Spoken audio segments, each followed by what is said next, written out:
What's going on in America today? Why are we over our heads in debt? Why can't the politicians bring debt under control? Why are so many people, often both parents now, working at low-paying, dead-end jobs and still making do with less? What's the future of the American economy and way of life? Why does the government tell us inflation is low when the buying power of our paychecks is declining at an alarming rate? Only a generation ago, bread was a quarter, and you could get a new car for $19.95. The problem is that since 1864, we've had a debt-based banking system. All our money is based on government debt. We cannot extinguish government debt without extinguishing our money supply. That's why talk of paying off the national debt without reforming our banking system is an impossibility. That's why the solution does not lie in discussing the size of the national debt, rather it lies in reforming our banking system. This is the Federal Reserve headquarters in Washington. It sits on this very impressive address, right on Constitution Avenue, right across from the Lincoln Memorial. But is it federal? Is it really part of the United States government? Well, what we're about to show you is that there's nothing federal about the Federal Reserve, and there are no reserves. The name is a deception created back before the Federal Reserve Act was passed in 1913 to make Americans think that America's central bank operates in the public interest. The truth is that the Federal Reserve is a private bank owned by private stockholders and run purely for their private profit. That's exactly correct. The Fed is a privately owned for-profit corporation which, again, has no reserves, at least no reserves available to back up the Federal Reserve notes, which is our common currency. Oh, absolutely. The Federal Reserve is neither federal and has doubtful reserves. It's a private bank that is owned by member banks. And it was chartered under the guise of deceit by an act of Congress in 1913. If there's still any doubt whether the Federal Reserve is a part of the U.S. government, check your local telephone book. In most cities, it is not listed in the blue government pages. It is listed in the business white pages right next to Federal Express, another private company. But more directly, U.S. courts have ruled time and time again that the Fed is a private corporation. Why can't Congress do something about the Fed? Most members of Congress just don't understand the system, and the few who do are afraid to speak up. For example, initially a veteran congressman from Chicago asked us if he could be interviewed for this video. However, both times our camera crew arrived at his office to do the interview, this was all we were able to film. The congressman never appeared, and eventually decided he no longer wanted to participate.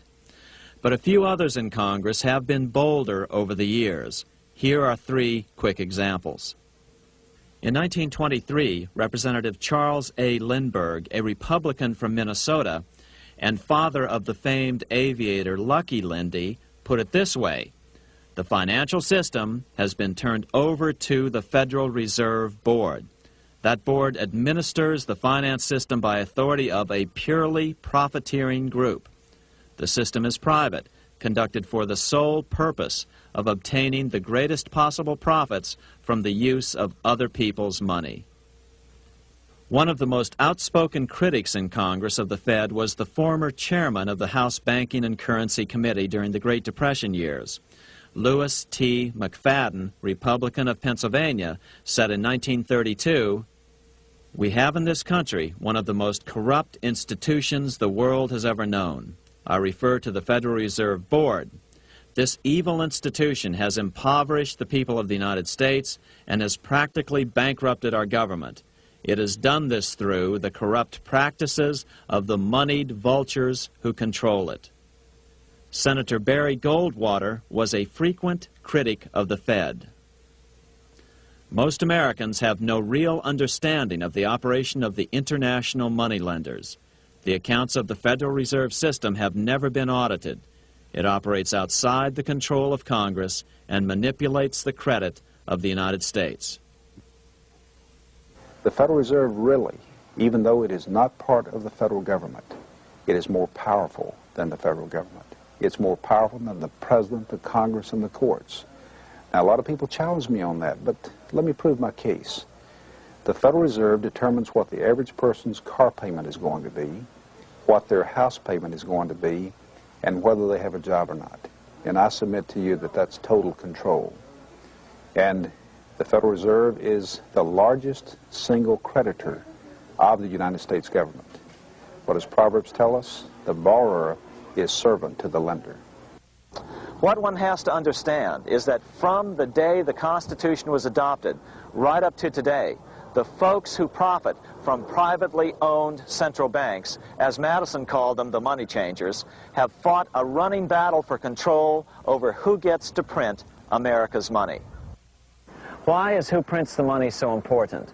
Think of money as just another commodity. If you have a monopoly on a commodity that everyone needs, everyone wants, and nobody has enough of, there are lots of ways to make a profit, and also exert tremendous political influence. That's what this battle is all about. Throughout the history of the United States, the money power has gone back and forth between Congress and some sort of privately owned central bank. The Founding Fathers knew the evils of a privately owned central bank. First of all, they had seen how the privately owned British central bank, the Bank of England, had run up the British national debt to such an extent that Parliament had been forced to place unfair taxes on the American colonies. In fact, as we'll see later, Ben Franklin claimed that this was the real cause of the American Revolution. Most of the Founding Fathers realized the potential dangers of banking and feared bankers' accumulation of wealth and power.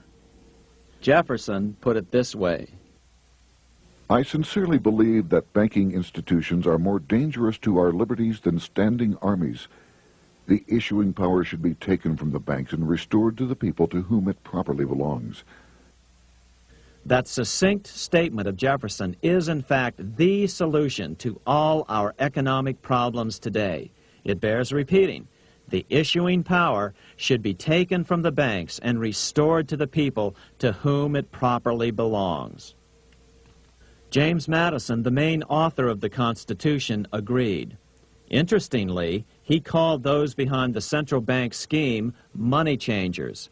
Madison strongly criticized their actions. History records that the money changers have used every form of abuse, intrigue, deceit, and violent means possible to maintain their control over governments by controlling money and its issuance. The battle over who gets to issue our money has been the pivotal issue throughout the history of the United States. Wars are fought over it, depressions are caused to acquire it. Yet after World War I, this battle was rarely mentioned in newspapers or history books. Why? By World War I, the money changers, with their dominant wealth, had seized control of most of the nation's press. Throughout U.S. history, this battle over who gets the power to issue our money has raged. In fact, it's changed hands back and forth 8 times since 1764. Yet this fact has virtually vanished from public view for over 3 generations behind a smokescreen emitted by Fed cheerleaders in the media. Until we stop talking about deficits and government spending and start talking about who controls how much money we have, it's all just a big shell game, a complete and utter deception. It won't matter if you pass an ironclad amendment to the Constitution mandating a balanced budget. Our situation is only going to get worse until we root out the cause at its source. What's the solution for our national problem? First of all, education. That's what this video presentation is all about. But secondly, we must act. We must take back the power to issue our own money. Issuing our own money is not a radical solution. I want to stress that. It's the same solution used at different points in U.S. history by men like Benjamin Franklin, Thomas Jefferson, Andrew Jackson, Martin Van Buren, and Abraham Lincoln.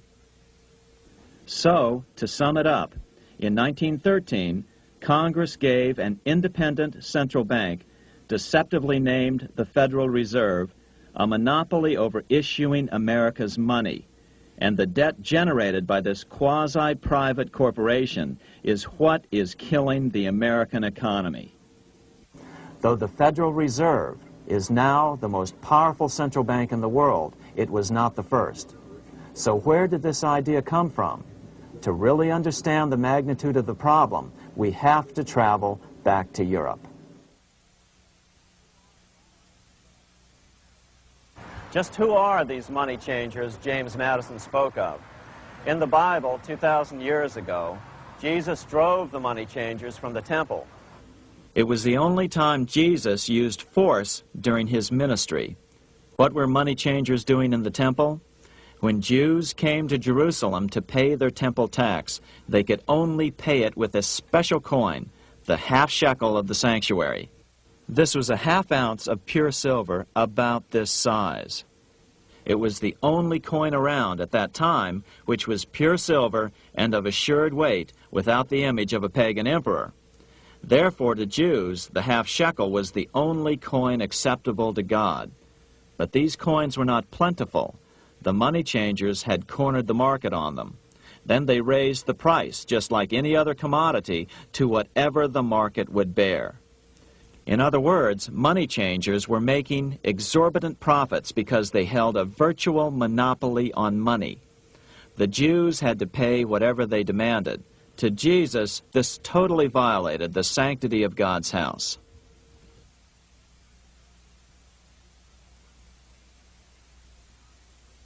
But the money-changing scam did not originate in Jesus' day. 200 years before Christ, Rome was having trouble with money changers. 2 early Roman emperors had tried to diminish the power of the money changers by reforming usury laws and limiting land ownership to 500 acres. They were both assassinated. In 48 BC, Julius Caesar took back the power to coin money from the money changers and minted coins for the benefit of all. With this new, plentiful supply of money, he built great public works projects. By making money plentiful, Caesar won the love of the common man. But the money changers hated him. Some believe this was an important factor in Caesar's assassination. One thing is for sure, with the death of Caesar came the demise of plentiful money in Rome. Taxes increased, as did corruption. Just as in the case of America today, usury and debased coin became the rule. Eventually, the Roman money supply was reduced by 90%. As a result, the common people lost their lands and their homes, just as is about to happen soon in America. With the demise of plentiful money, the masses lost confidence in the Roman government and refused to support it. Rome plunged into the gloom of the Dark Ages.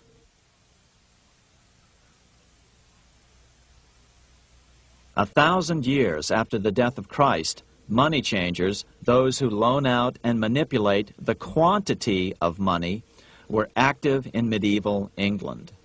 In fact, they were so active that acting together, they could manipulate the entire English economy.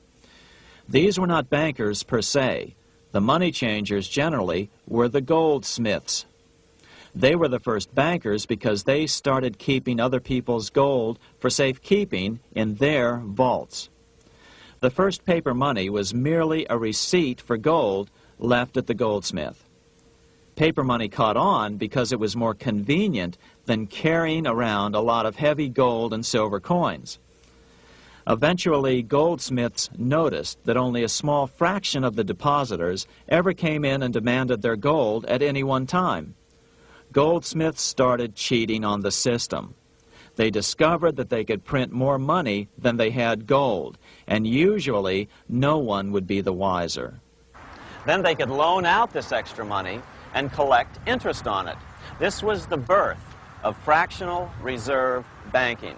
That is, loaning out many times more money than you have assets on deposit. So, if $1,000 in gold were deposited with them, they could loan out about $10,000 in paper money and draw interest payments on it, and no one would ever discover the deception. By this means, goldsmiths gradually accumulated more and more wealth and used this wealth to accumulate more and more gold. Today, this practice of loaning out more money than there are reserves is known as fractional reserve banking.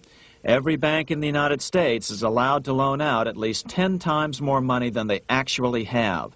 That's why they get rich on charging, let's say, 8% interest. It's not really 8% per year, which is their income. It's 80%. That's why bank buildings are always the largest in town. But does that mean that all interest or all banking should be illegal? Hardly. In the Middle Ages, canon law, the law of the Catholic Church, forbade charging interest on loans. This concept followed the teachings of Aristotle and St. Thomas Aquinas. They taught that the purpose of money was to serve the members of society, to facilitate the exchange of goods needed to lead a virtuous life. Interest, in their belief, hindered this purpose by putting an unnecessary burden on the use of money. In other words, interest was contrary to reason and justice. Reflecting church law in the Middle Ages, Europe forbade charging interest on loans and made it a crime called usury. As commerce grew, and therefore opportunities for investment arose in the late Middle Ages, it came to be recognized that to loan money had a cost for the lender, both in risk and in lost opportunity. So some charges were allowed, but not interest per se. But all moralists, no matter what religion, condemn fraud, oppression of the poor, and injustice as clearly immoral. As we will see, fractional reserve lending is rooted in a fraud, results in widespread poverty, and reduces the value of everyone else's money.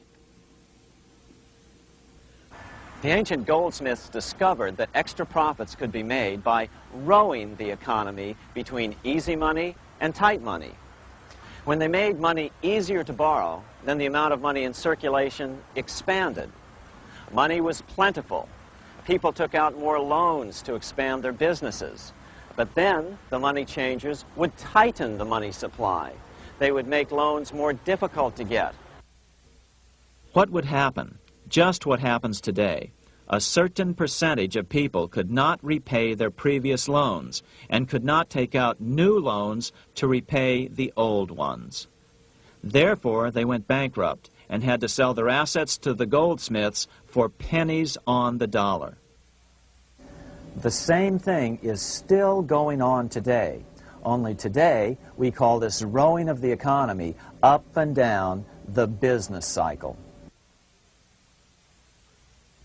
Like Julius Caesar, King Henry I of England finally resolved to take the money power away from the goldsmiths about 1100 AD. Henry could have used anything as money, seashells, feathers, or even yak dung, as is often done in remote Tibetan provinces. But he invented one of the most unusual money systems in history. It was called the tally stick system. Here I have one of the few surviving examples of this form of British money, which lasted 726 years until 1826, a tally stick. The tally system was adopted to avoid the monetary manipulation of the goldsmiths. Tally sticks were money fabricated out of sticks of polished wood. Notches were cut along one edge of the stick to indicate the denominations. Then the stick was split lengthwise through the notches so that both pieces still had a record of the notches. The king kept one half to protect against counterfeiting. Then he would spend the other half into the economy and they would circulate as money. This particular tally stick is huge. It represented 25,000 pounds. One of the original stockholders in the Bank of England purchased his original shares with this stick. In other words, he bought shares in the world's richest and most powerful corporation with a stick of wood. It's ironic that after its formation in 1694, the Bank of England attacked the tally stick system because it was money outside the power of the money changers, just as King Henry had wanted it to be. Why do people accept sticks of wood for money? That's a great question. Throughout history, people traded anything they thought had value and used as money. You see, the secret is that money is only what people agree on to use as money. What's our paper money today? It's really just paper. But here's the trick. King Henry ordered that tally sticks had to be used to pay the king's taxes. This built-in demand for tally sticks immediately made them circulate and be accepted as money. And they worked well. In fact, no other form of money has worked so well for so long as tally sticks. Keep in mind, the British Empire was built under the tally stick system. The tally stick system succeeded despite the fact that the money changers constantly attacked it by offering the metal coin system as competition. In other words, metal coins never went completely out of circulation, but tally sticks hung on because they were good for the payment of taxes. Finally, in the 1500s, King Henry VIII relaxed the laws concerning usury, and the money changers wasted no time reasserting themselves. They quickly made their gold and silver money plentiful for a few decades. But when Queen Mary took the throne and tightened the usury laws again, the money changers renewed the hoarding of gold and silver coins, forcing the economy to plummet. When Queen Mary's sister, Queen Elizabeth I, took the throne, she was determined to regain control over English money. Her solution was to issue gold and silver coins from the public treasury and take the control over the money supply away from the money changers. Although control over money was not the only cause of the English Revolution in 1642, religious differences fueled the conflict. Monetary policy played a major role. Financed by the money changers, Oliver Cromwell finally overthrew King Charles, purged the Parliament, and put the king to death. The money changers were immediately allowed to consolidate their financial power. The result was that for the next 50 years, the money changers plunged Great Britain into a series of costly wars. They took over a square mile of property in the center of London, known as the City of London. This area today is still known as one of the 3 predominant financial centers of the world. Conflicts with the Stuart kings led the money changers in England to combine with those in the Netherlands to finance the invasion of William of Orange, who overthrew the Stuarts in 1688 and took the English throne.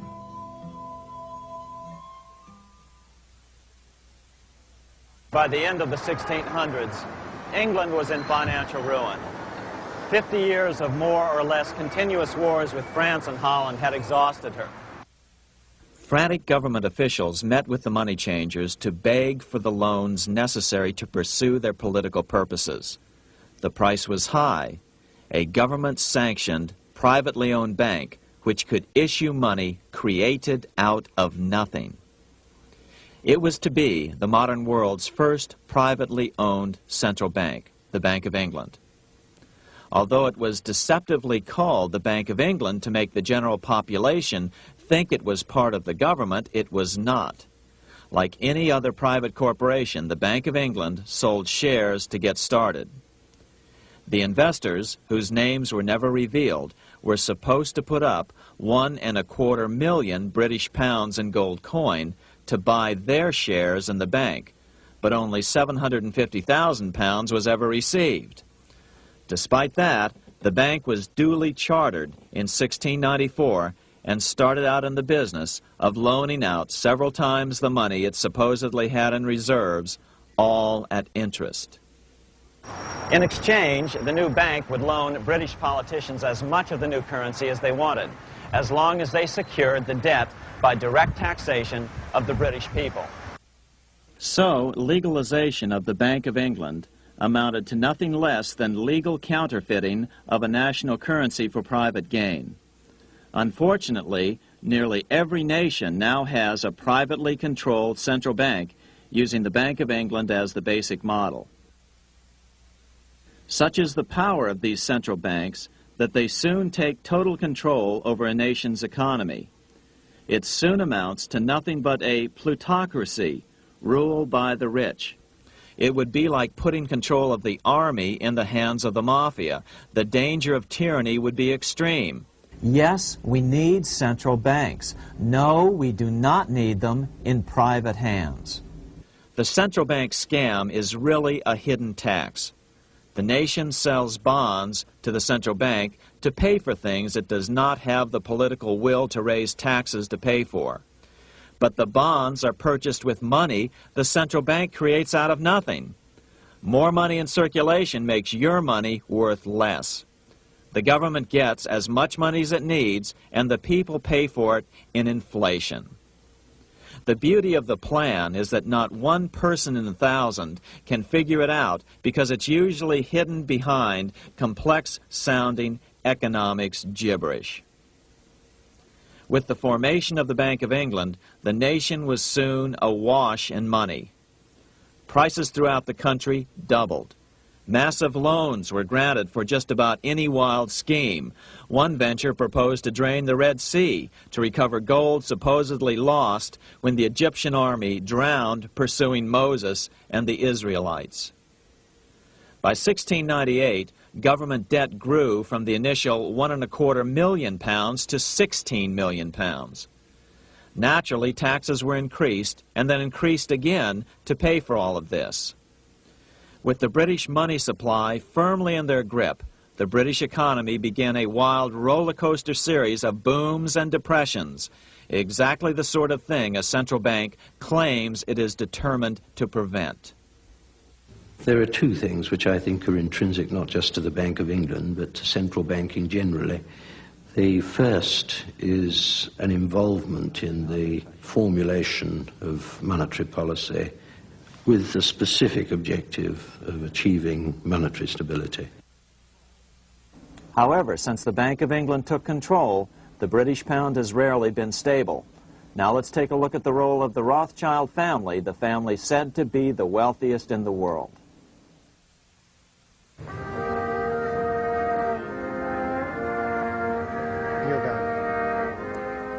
This is Frankfurt, Germany. 50 years after the Bank of England opened its doors, a goldsmith named Amschel Bauer opened a coin shop, a counting house, in 1743. And over the door he placed a sign depicting a Roman eagle on a red shield. The shop became known as the Red Shield Firm, or in German, Rothschild. When his son, Amschel Bauer, inherited the business, he decided to change his name to Rothschild. Amschel soon learned that loaning money to governments and kings was more profitable than loaning to private individuals. Not only were the loans bigger, but they were secured by the nation's taxes. Mayer Rothschild had 5 sons. He trained them all in the skills of money creation, then sent them out to the major capitals of Europe to open branch offices of the family banking business. His first son, Amschel Mayer, stayed in Frankfurt to mind the hometown bank. His second son, Solomon, was sent to Vienna. His third son, Nathan, was clearly the most clever. He was sent to London at age 21 in 1798, 100 years after the founding of the Bank of England. His fourth son, Karl, went to Naples, and his fifth son, Jacob, went to Paris. In 1785, Mayer Amschel moved his entire family to this larger house, a 5-story dwelling he shared with the Schiff family. This house was known as the Green Shield. The Rothschilds and the Schiffs would play a central role in the rest of European financial history and in that of the United States. The Rothschilds broke into dealings with European royalty here at Wilhelmshof, the palace of the wealthiest man in Germany. In fact, the wealthiest monarch in all Europe, Prince William of Hesse-Kassel. At first, the Rothschilds were only helping William speculate in precious coins. But when Napoleon chased Prince William into exile, he sent £550,000, a gigantic sum at that time, to Nathan Rothschild in London with instructions for him to buy consols, British government bonds, also called government stock. But Rothschild used the money for his own purposes. With Napoleon on the loose, the opportunities of wartime investments were nearly limitless. William returned here sometime prior to the Battle of Waterloo in 1815. He summoned Rothschild and demanded his money back. The Rothschilds returned William's money with the interest the British consuls would have paid him had the investment actually been made. But the Rothschilds kept all the past profits they had made using William's money.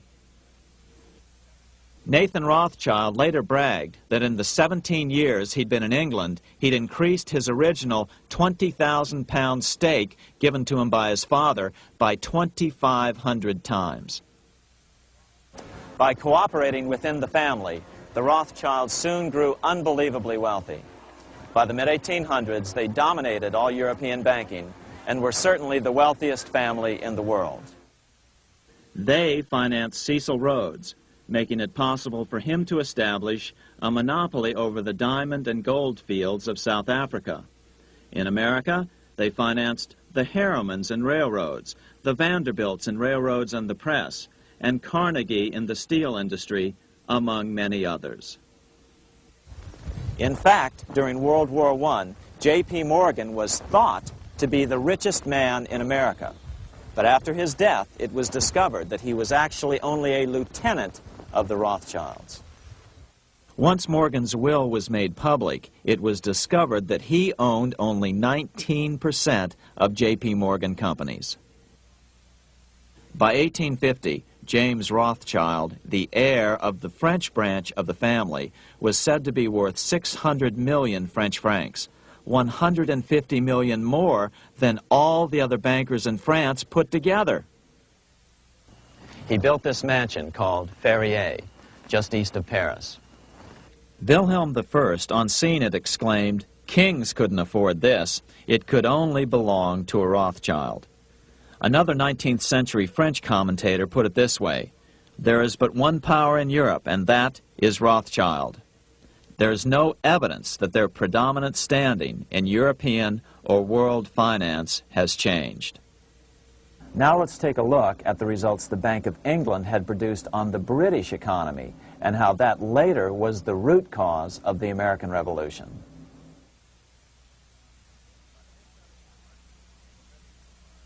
By the mid-1700s, the British Empire was nearing its height of power around the world. But Britain had fought 4 costly wars in Europe since the creation of their privately owned central bank, the Bank of England.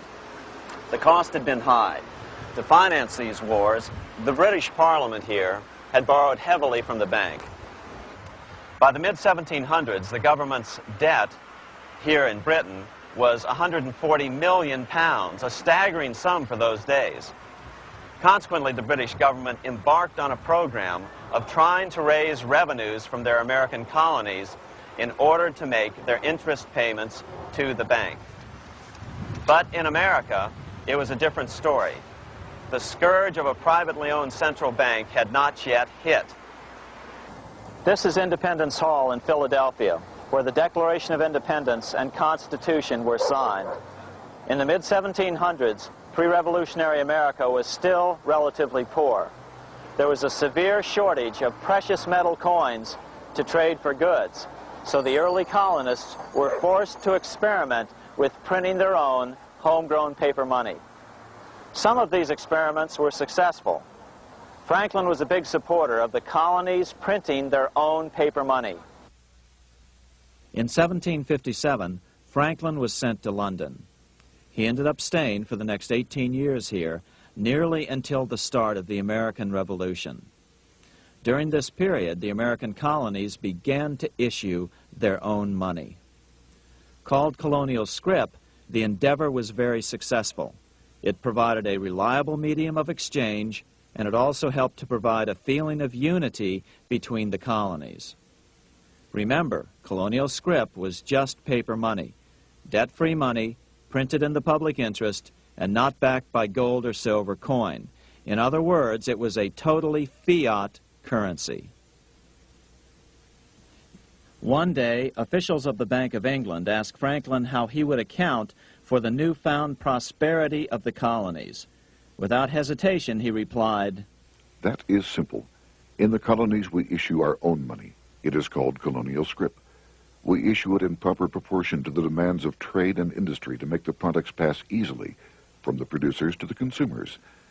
In this manner, creating for ourselves our own paper money, we control its purchasing power, and we have no interest to pay to no one."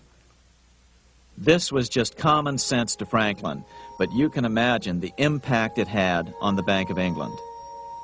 America had learned the secret of money, and that genie had to be returned to its bottle as soon as possible.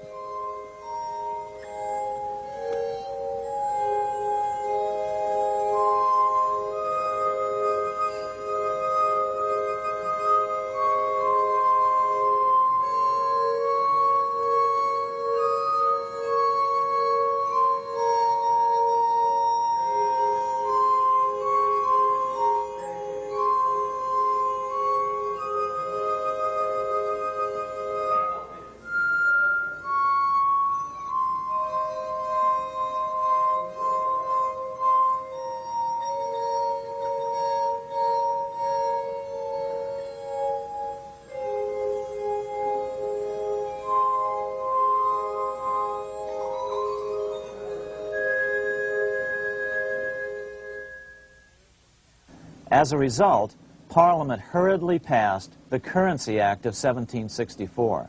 This prohibited colonial officials from issuing their own money and ordered them to pay all future taxes in gold or silver coins. In other words, it forced the colonies on a gold or silver standard. For those who still believe that a gold standard is the answer for America's current monetary problems, look what happened to America after that.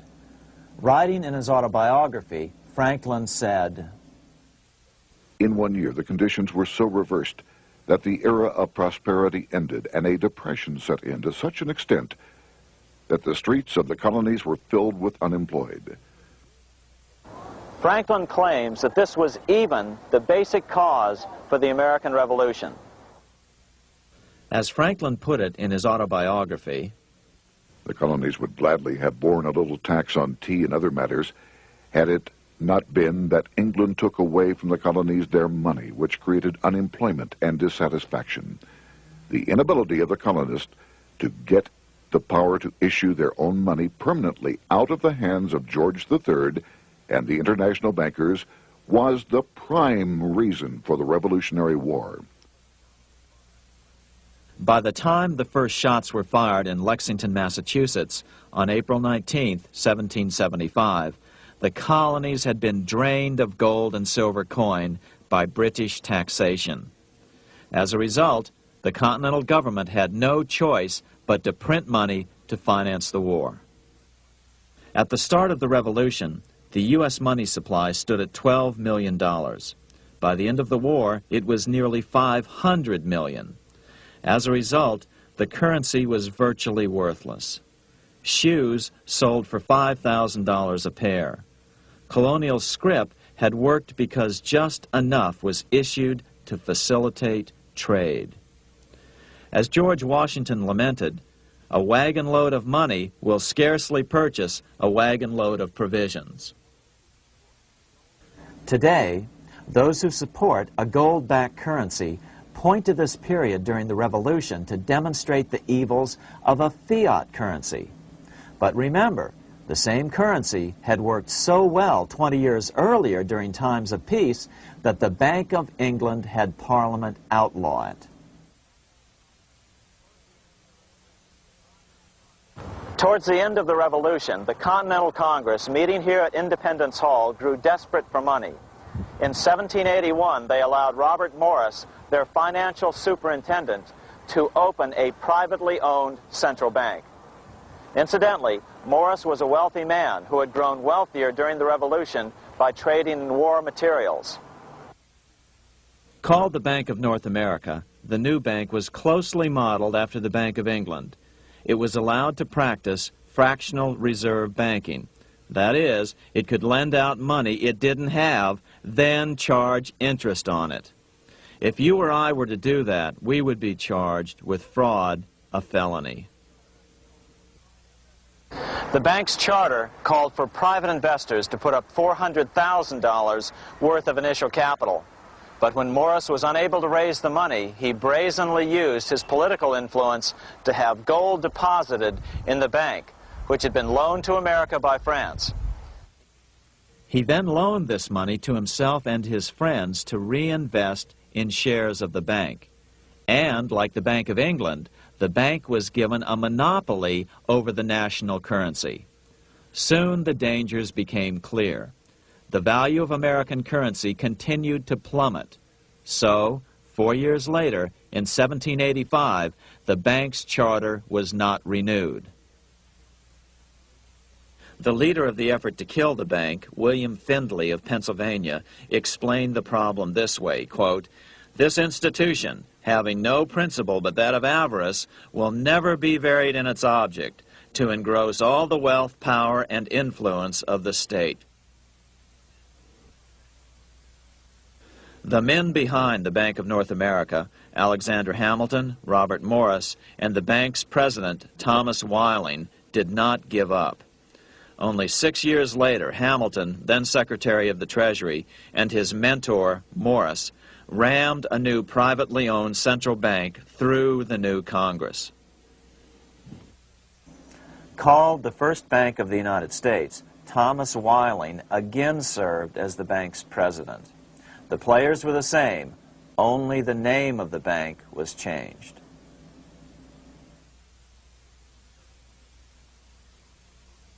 In 1787, colonial leaders assembled in Philadelphia to replace the ailing Articles of Confederation. As we saw earlier, both Thomas Jefferson and James Madison were unalterably opposed to a privately owned central bank. They had seen the problems caused by the Bank of England. They wanted nothing of it. As Jefferson later put it,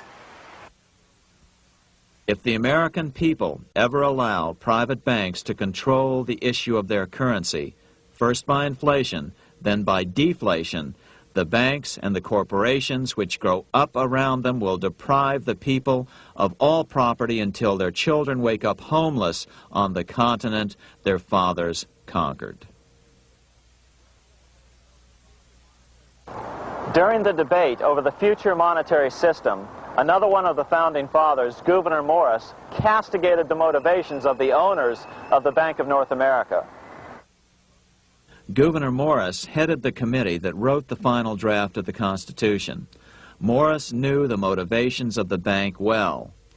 Along with his old boss, Robert Morris, Gouverneur Morris and Alexander Hamilton were the ones who had presented the original plan for the Bank of North America to the Continental Congress in the last year of the Revolution.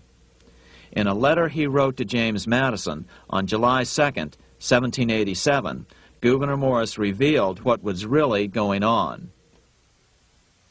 The rich will strive to establish their dominion and enslave the rest. They always did. They always will. They will have the same effect here as elsewhere if we do not, by the power of government, keep them in their proper spheres. Despite the defection of Gouverneur Morris from the ranks of the bank, Hamilton, Robert Morris, Thomas Whiling, and their European backers were not about to give up. They convinced the bulk of the delegates to the Constitutional Convention to not give Congress the power to issue paper money. Most of the delegates were still reeling from the wild inflation of the paper currency during the Revolution. They had forgotten how well colonial scrip had worked before the war. But the Bank of England had not. The money changers could not stand to have America printing her own money again. So the Constitution is silent on the matter. This grievous defect left the door wide open for the money changers, just as they had planned.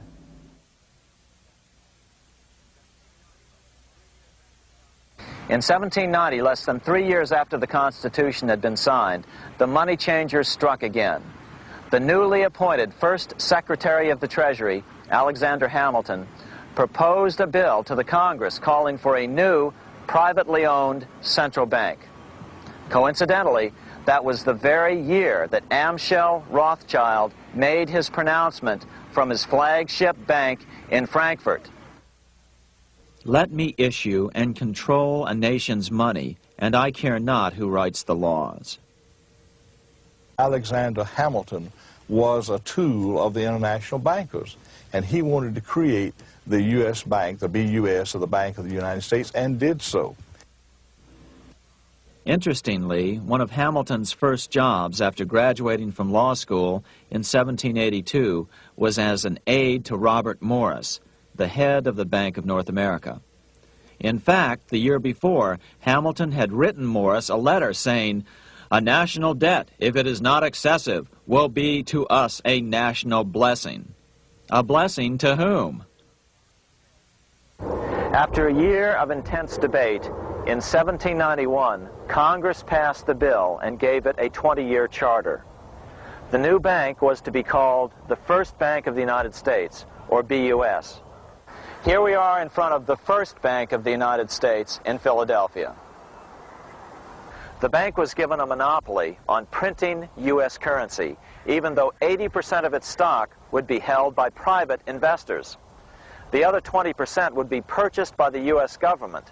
But the reason was not to give the government a piece of the action. It was to provide the capital for the other 80% owners.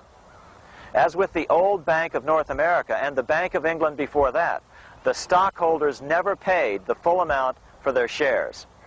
The U.S. government put up their initial $2 million in cash. Then the bank, through the old magic of fractional reserve lending, made loans to its charter investors so they could come up with the remaining $8 million of capital needed for this risk-free investment. Like the Bank of England, the name of the Bank of the United States was deliberately chosen to hide the fact that it was privately controlled. And like the Bank of England, the names of the investors in the bank were never revealed.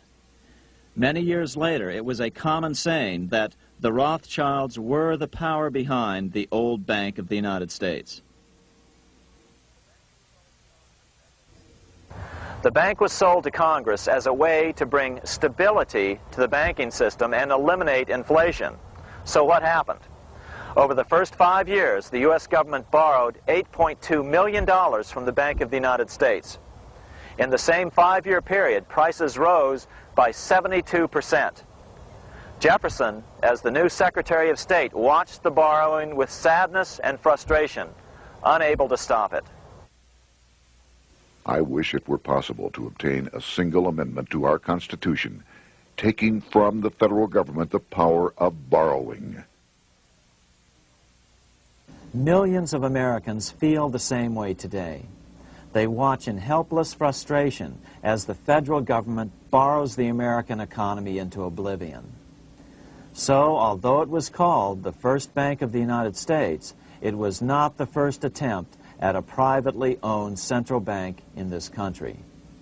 As with the Bank of North America, the government put up most of the cash to get this private bank going, then the bankers loaned the money to each other to buy the remaining stock in the bank. It was a scam, plain and simple, and they wouldn't be able to get away with it for long. But first, we have to travel back to Europe to see how a single man was able to manipulate the entire British economy by obtaining the first news of Napoleon's final defeat.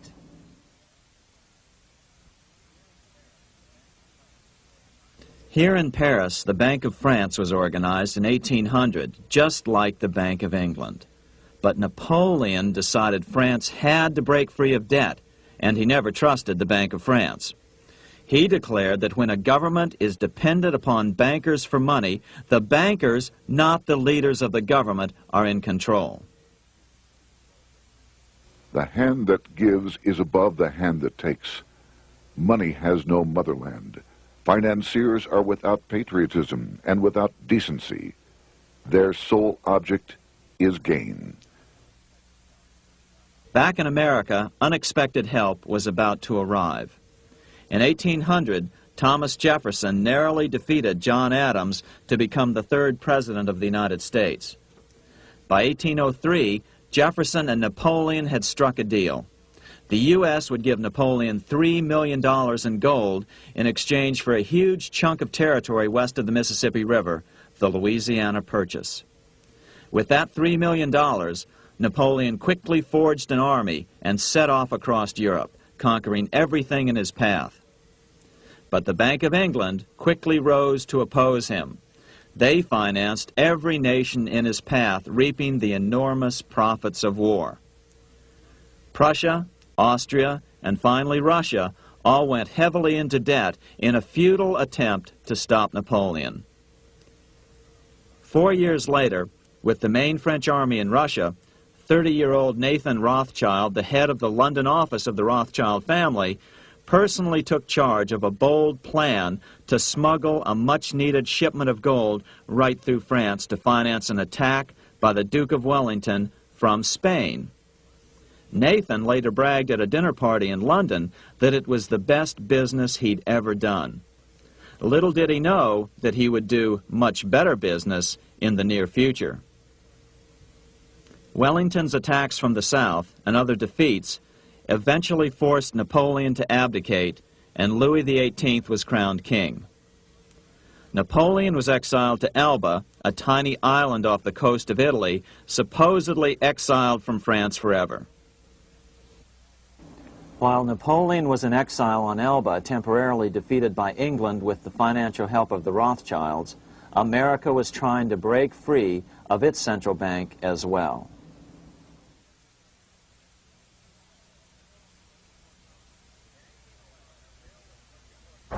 In 1811, a bill was put before Congress to renew the charter of the Bank of the United States. The debate grew very heated, and the legislatures of both Pennsylvania and Virginia passed resolutions asking Congress to kill the bank. The press corps of the day attacked the bank openly, calling it a great swindle, a vulture, a viper, and a cobra. Oh, to have an independent press once again in America. A congressman named P.B. Porter attacked the bank from the floor of Congress, saying if the bank's charter was renewed, Congress, quote, will have planted in the bosom of this Constitution a viper, which one day or another will sting the liberties of this country to the heart, close quote. Prospects didn't look that good for the bank. Some writers have even claimed that Nathan Rothschild warned that the United States would find itself involved in a most disastrous war if the bank's charter were not renewed. But it wasn't enough. When the smoke had cleared, the renewal bill was defeated by a single vote in the House and was deadlocked in the Senate. By now, America's fourth president, James Madison, was in the White House. Remember, Madison was a staunch opponent of the bank. His vice president, George Clinton, broke a tie in the Senate and sent the bank into oblivion. Within 5 months, England attacked the U.S., and the War of 1812 was on. But the British were still busy fighting Napoleon, and so the War of 1812 ended in a draw in 1814. Though the money changers were temporarily down, they were far from out. It would take them only another 2 years to bring back their bank bigger and stronger than ever.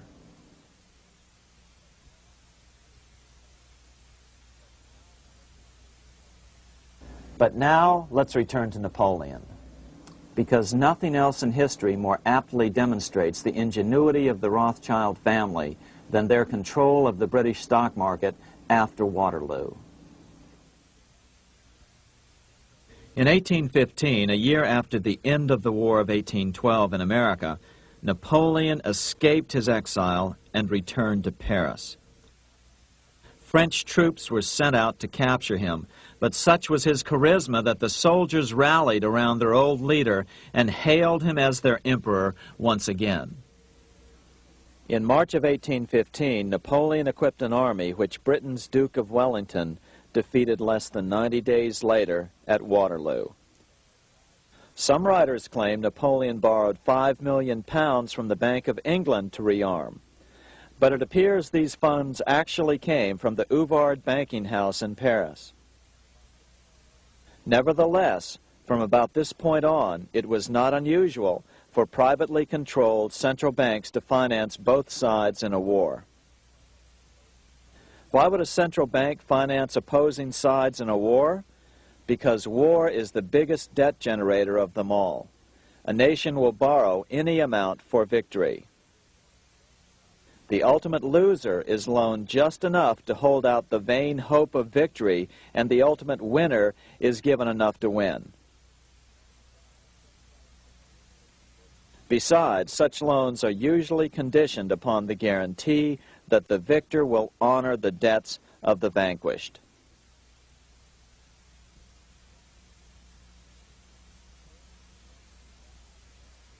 This is the Waterloo battlefield about 200 miles northeast of Paris in what today is Belgium. Here Napoleon suffered his final defeat, but not before thousands of French and Englishmen gave their lives on a steamy summer day in July of 1815. Right over there, on June 18, 1815, 74,000 French troops met 67,000 troops from Britain and other European nations. The outcome was certainly in doubt. In fact, had Napoleon attacked a few hours earlier, he would probably have won the battle. But no matter who won or lost, back in London, Nathan Rothschild planned to use the opportunity to try to seize control over the British stock and bond market and possibly even the Bank of England. Rothschild stationed a trusted agent, a man named Rothworth, on the north side of the battlefield, closer to the English Channel. Once the battle had been decided, Rothworth took off for the Channel. He delivered the news to Nathan Rothschild a full 24 hours before Wellington's own courier. Rothschild hurried to the stock market and took up his usual position in front of an ancient pillar. All eyes were on him. The Rothschilds had a legendary communications network. If Wellington had been defeated and Napoleon was loose on the continent again, Britain's financial situation would become grave indeed. Rothschild looked saddened. He stood there motionless, eyes downcast. Then suddenly he began selling. Other nervous investors saw that Rothschild was selling. It could only mean one thing. Napoleon must have won, Wellington must have lost.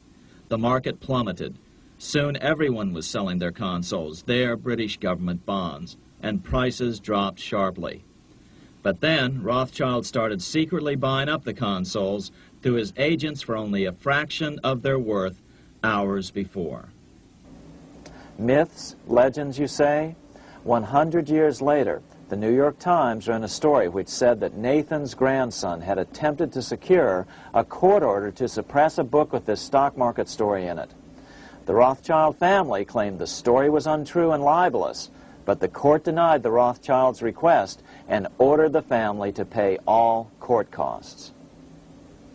What's even more interesting about this story is that some authors claim that the day after the Battle of Waterloo, in a matter of hours, Nathan Rothschild came to dominate not only the bond market, but the Bank of England as well. Whether or not the Rothschild family seized control of the Bank of England, the first privately owned central bank in a major European nation and the wealthiest, one thing is certain.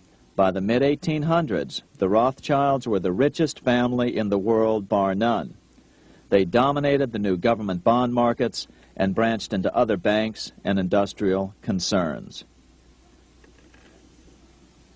In fact, the rest of the 19th century was known as the Age of the Rothschilds.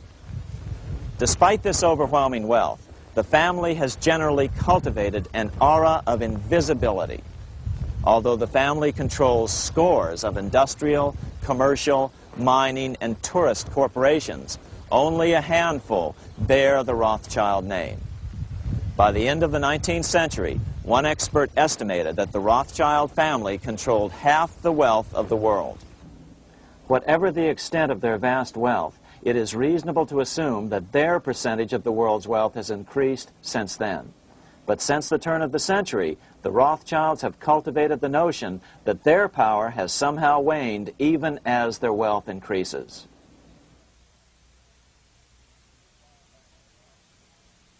Meanwhile, back in Washington in 1816, just 1 year after Waterloo and Rothschild's alleged takeover of the Bank of England, the American Congress passed a bill permitting yet another privately owned central bank.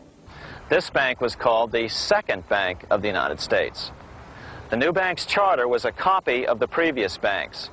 The U.S. government would own 20% of the shares of the bank. Of course, the federal share was paid by the Treasury up front into the bank's coffers. Then, through the magic of fractional reserve lending, it was transformed into loans to private investors who then bought the remaining 80% of the shares.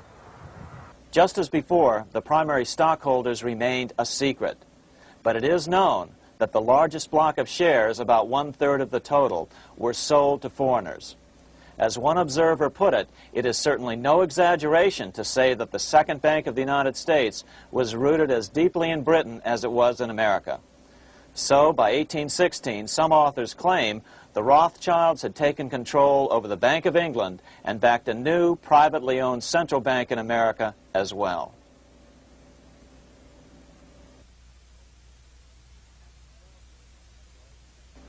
After 12 years of manipulations of the U.S. economy on the part of the Second Bank of the U.S., the American people had had just about enough.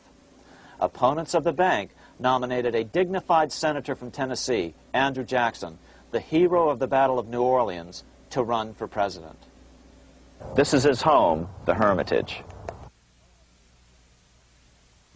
No one gave Jackson a chance initially. The bank had long ago learned how the political process could be controlled with money. To the surprise and dismay of the money changers, Jackson was swept into office in 1828. Jackson was determined to kill the bank at the first opportunity and wasted no time in trying to do so. But the bank's 20-year charter didn't come up for renewal until 1836, the last year of his second term, if he could survive that long. During his first term, Jackson contented himself with rooting out the bank's many minions from government service. He fired 2,000 of the 11,000 employees of the federal government. In 1832, with his re-election approaching, the bank struck an early blow, hoping Jackson would not want to stir up controversy. They asked Congress to pass a renewal bill 4 years early. Naturally, Congress complied, then sent it to the president for signing. But Jackson weighed in with both feet. Old Hickory, never a coward, vetoed the bill. His veto message is one of the great American documents. It clearly lays out the responsibility of the American government towards its citizens, rich and poor. It is not our own citizens only who are to receive the bounty of our government. More than 8 million of the stock of this bank are held by foreigners. Is there no danger to our liberty and independence in a bank that in its nature has so little to bind it to our country? Controlling our currency, receiving our public monies, and holding thousands of our citizens' independence would be more formidable and dangerous than a military power of the enemy. If government would confine itself to equal protection and, as heaven does its rains, shower its favor alike on the high and the low, the rich and the poor, it would be an unqualified blessing. In the act before me, there seems to be a wide and unnecessary departure from these just principles. Later that year, in July 1832, Congress was unable to override Jackson's veto. Now Jackson had to stand for re-election. Jackson took his argument directly to the people. For the first time in U.S. history, Jackson took his presidential campaign on the road. Before then, presidential candidates stayed at home and looked presidential. His campaign slogan was "Jackson and no bank." The National Republican Party ran Senator Henry Clay against Jackson. Despite the fact that the bankers poured over $3 million into Clay's campaign, Jackson was reelected by a landslide in November of 1832. Despite his presidential victory, Jackson knew the battle was only beginning. "The hydra of corruption is only scotched, not dead," said the newly elected president. Jackson ordered his new Secretary of Treasury, Lewis McLean, to start removing the government's deposits from the second bank and start placing them in state banks. But McLean refused to do so. Jackson fired him and appointed William J. Duane as the new Secretary of the Treasury. Duane also refused to comply with the president's requests, and so Jackson fired him as well and then appointed Roger B. Taney to the office. Taney did withdraw government funds from the bank starting on October 1st, 1833.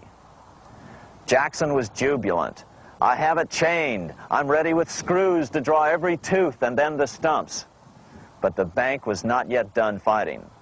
Its head, Nicholas Biddle, used his influence to get the Senate to reject Taney's nomination. Then, in a rare show of arrogance, Biddle threatened to cause a depression if the bank was not rechartered. This worthy president thinks that because he has scalped Indians and imprisoned judges, he is to have his way with the bank. He is mistaken.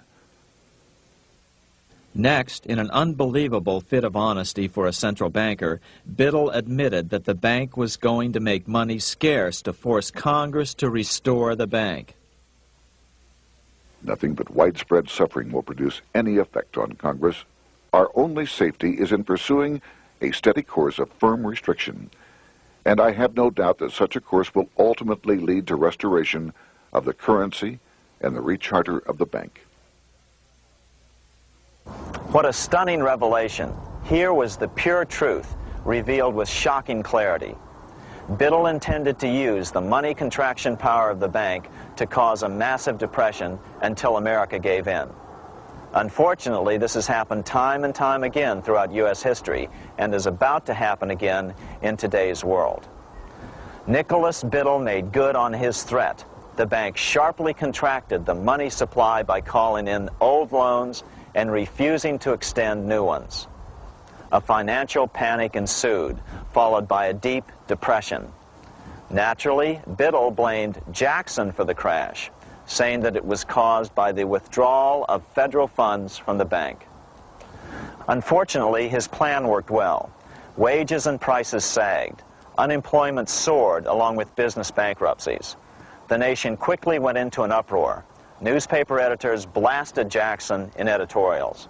The bank threatened to withhold payments, which then could be made directly to key politicians for their support. Within only months, Congress assembled in what was called the panic session. 6 months after he had withdrawn funds from the bank, Jackson was officially censured by a resolution which passed the Senate by a vote of 26 to 20. It was the first time a president had ever been censured by Congress. Jackson lashed out at the bank. "You are a den of vipers. I intend to rout you out, and by eternal God, I will rout you out." America's fate teetered on a knife edge. If Congress could muster enough votes to override Jackson's veto, the bank would be granted another 20-year monopoly or more over America's money, time enough to consolidate its already great power. Then a miracle occurred. The governor of Pennsylvania came out supporting President Jackson and strongly criticized the bank. On top of that, Biddle had been caught boasting in public about the bank's plan to crash the economy. Suddenly, the tide shifted. In April of 1834, the House of Representatives voted 134 to 82 against rechartering the bank.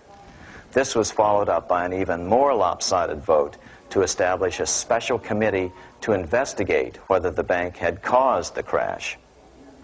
When the investigating committee arrived at the bank's door in Philadelphia, armed with a subpoena to examine the books, Biddle refused to give them up. Nor would he allow inspection of correspondence with congressmen relating to their personal loans and advances he'd made to them. He also refused to testify before the committee back in Washington. On January 8th, 1835, Jackson paid off the final installment on the national debt, which had been necessitated by allowing the banks to issue currency for government bonds rather than simply issuing treasury notes without such debt. He was the only president to ever pay off the debt. A few weeks later, on January 30th, 1835, an assassin by the name of Richard Lawrence tried to shoot President Jackson, but by the grace of God, both pistols misfired. Lawrence was later found not guilty by reason of insanity.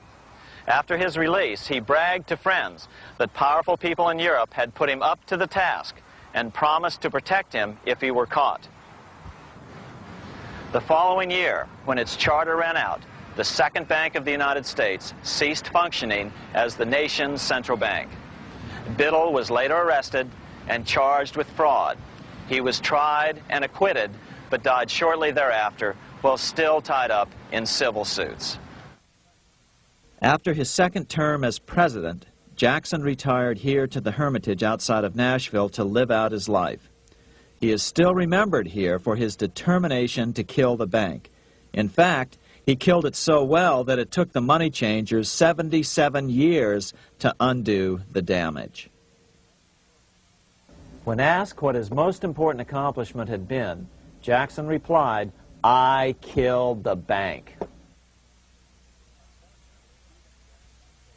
Unfortunately, even Jackson failed to grasp the entire picture and its root cause.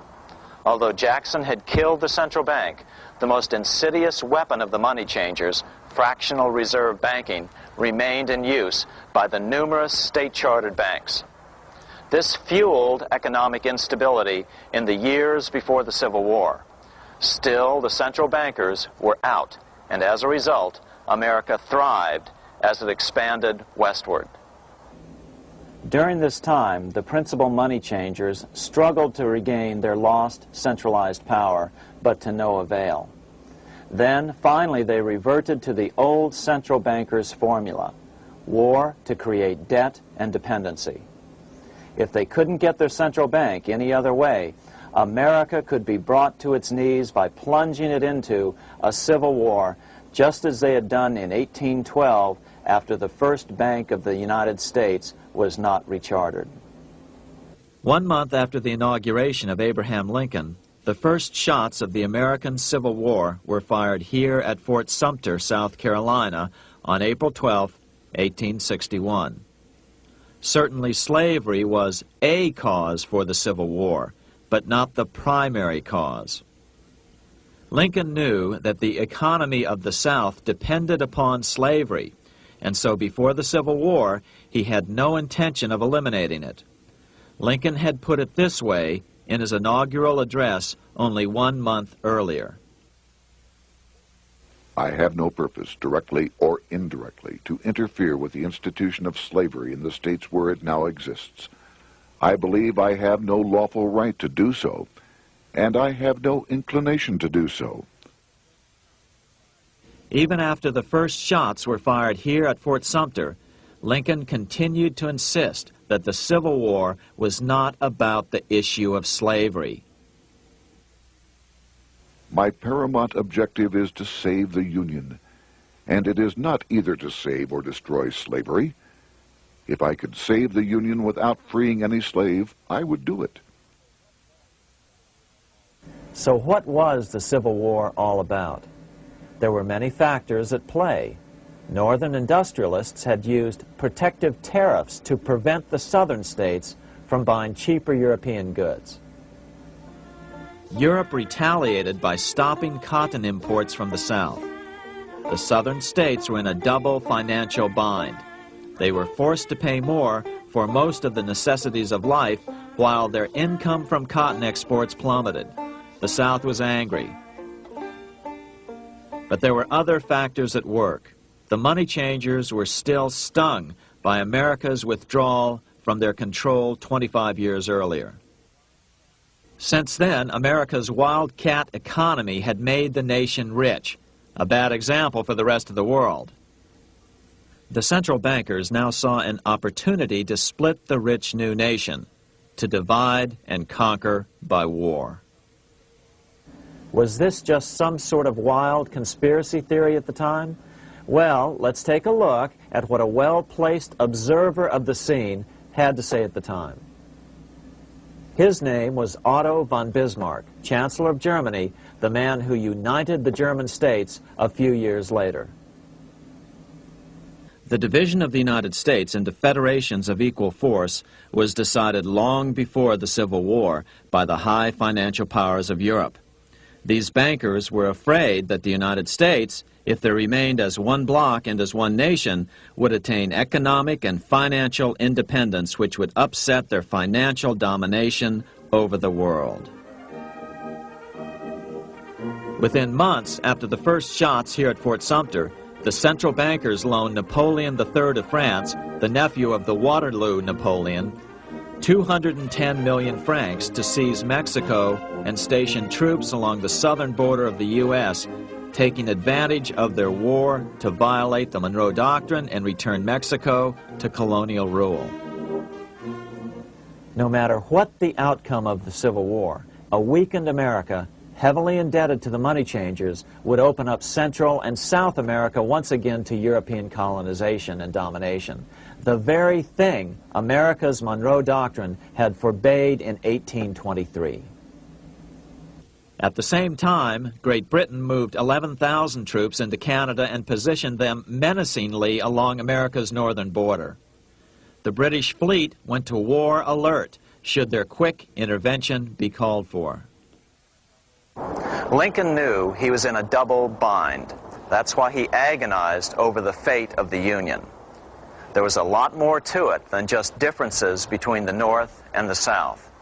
That's why his emphasis was always on union and not merely the defeat of the South. But Lincoln needed money to win. In 1861, Lincoln and his Secretary of Treasury, Salmon P. Chase, went to New York to apply for the necessary loans. The money changers, anxious to see the Union fail, offered loans at 24 to 36% interest. Lincoln said thanks, but no thanks, and returned to Washington. Lincoln sent for an old friend, Colonel Dick Taylor of Chicago, and put him on the problem of financing the war. During one meeting, Lincoln asked Taylor what he'd discovered. Taylor put it this way. Why, Lincoln, that is easy. Just get Congress to pass a bill authorizing the printing of full legal tender treasury notes, and pay your soldiers with them, and go ahead and win your war with them also. When Lincoln asked if the people of the United States would accept the notes, Taylor said, "The people, or anyone else, will not have any choice in the matter if you make them full legal tender. They will have the full sanction of the government and be just as good as any money, as Congress is given that express right by the Constitution." So that's exactly what Lincoln did. In 1862-63, he printed up $450 million worth of the new bills. In order to distinguish them from other banknotes in circulation, he printed them in green ink on the back side. That's why the notes were called greenbacks. With this new money, Lincoln paid the troops and bought their supplies. During the course of the war, nearly $450 million worth of greenbacks were printed at no interest to the federal government. Lincoln understood who was really pulling the strings and what was at stake for the American people.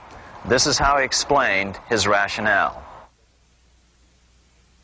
The government should create, issue, and circulate all the currency and credit needed to satisfy the spending power of the government and the buying power of consumers. The privilege of creating and issuing money is not only the supreme prerogative of government, but it is the government's greatest creative opportunity. By the adoption of these principles, the taxpayers will be saved immense sums of interest. Money will cease to be master and become the servant of humanity. A truly incredible editorial in the London Times explained the central bankers' attitude towards Lincoln's greenbacks. If this mischievous financial policy, which has its origins in North America, shall become indurated down to a fixture, then That government will furnish its own money without cost. It will pay off debts and be without debt. It will have all the money necessary to carry on its commerce. It will become prosperous without precedent in the history of the world. The brains and wealth of all countries will go to North America. That country must be destroyed, or it will destroy every monarchy on the globe. The scheme was effective, so effective that the next year, 1863, with Federal and Confederate troops beginning to mass for the decisive battle of the Civil War, and the Treasury in need of further congressional authority to issue more greenbacks, Lincoln allowed the bankers to push through the National Bank Act. These new national banks would operate under a virtual tax-free status and collectively had the exclusive monopoly power to create the new form of money, banknotes.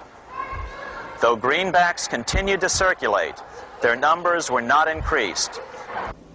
But most importantly, from this point on, the entire U.S. money supply would be created out of debt by bankers buying U.S. government bonds and issuing them for reserves for banknotes. As historian John Kenneth Galbraith explained it, in numerous years following the war, the federal government ran a heavy surplus. It could not, however, pay off its debt, retire its securities, because to do so meant there would be no bonds to back the national banknotes. To pay off the debt was to destroy the money supply. Later in 1863, Lincoln got some unexpected help from Tsar Alexander II of Russia. The Tsar, like Bismarck in Germany, knew what the international money changers were up to and had steadfastly refused to let them set up a central bank in Russia. If America survived and was able to remain out of their clutches, the Tsar's position would remain secure. If the bankers were successful at dividing America and giving the pieces back to Great Britain and France, both nations under control of their central banks, eventually they would threaten Russia again. So the Tsar gave orders that if either England or France actively intervened and gave aid to the South, Russia would consider such action as a declaration of war.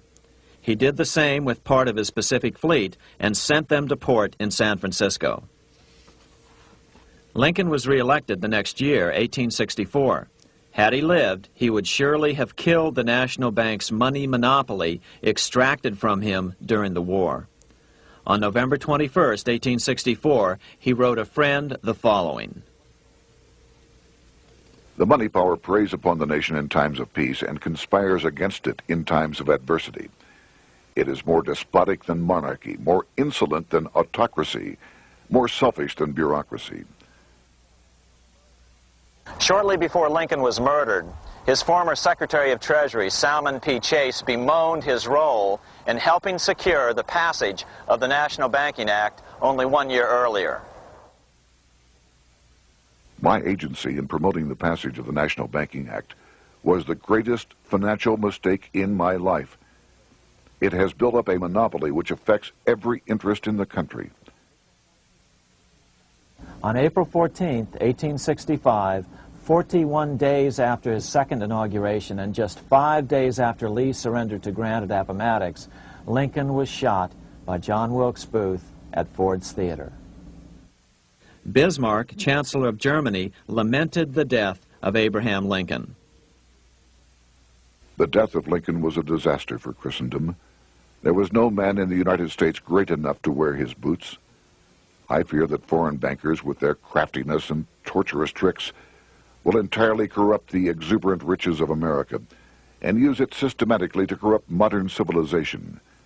They will not hesitate to plunge the whole of Christendom into wars and chaos in order that the earth should become their inheritance.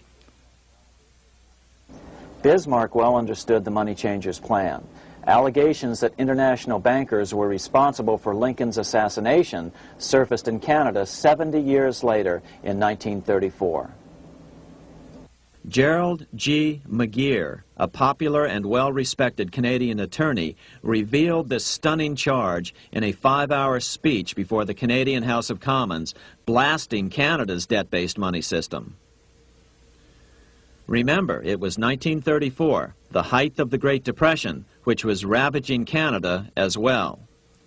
McGeer had obtained evidence deleted from the public record, provided to him by Secret Service agents at the trial of John Wilkes Booth, after Booth's death. McGeer said it showed that Booth was a mercenary working for the international bankers. According to an article in the Vancouver Sun of May 2nd, 1934, Abraham Lincoln, the martyred emancipator of the slaves, was assassinated through the machinations of a group representative of the international bankers who feared the United States president's national credit ambitions. There was only one group in the world at that time who had any reason to desire the death of Lincoln. They were the men opposed to his national currency program and who had fought him throughout the whole Civil War on his policy of greenback currency. Interestingly, McGeer claimed that Lincoln was assassinated not only because international bankers wanted to reestablish a central bank in America, but because they also wanted to base America's currency on gold. Gold they controlled. In other words, put America on a gold standard. Lincoln had done just the opposite by issuing U.S. notes, greenbacks, which were based purely on the good faith and credit of the United States. The article quoted McGeer as saying, "They were the men interested in the establishment of the gold standard and the right of the bankers to manage the currency and credit of every nation in the world. With Lincoln out of the way, they were able to proceed with that plan and did proceed with it in the United States. Within 8 years after Lincoln's assassination, silver was demonetized and the gold standard money system set up in the United States." Not since Lincoln has the U.S. issued debt-free United States notes. These red-sealed bills, which were issued in 1963, were not a new issue from President Kennedy, but merely the old greenbacks reissued year after year. In another act of folly and ignorance, the 1994 Regal Act actually authorized the replacement of Lincoln's greenbacks with debt-based notes. In other words, greenbacks were in circulation in the United States until 1994. Why was silver bad for the bankers and gold good? Simple. Because silver was plentiful in the United States. It was very hard to control. Gold was, and always has been, scarce. Throughout history, it has been relatively easy to monopolize gold, but silver has historically been 15 times more plentiful. With Lincoln out of the way, the money changers' next objective was to gain complete control over America's money. This was no easy task.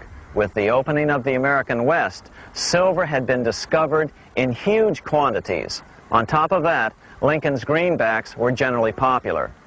Despite the European central bankers' deliberate attacks on greenbacks, they continued to circulate in the United States, in fact, until a few years ago.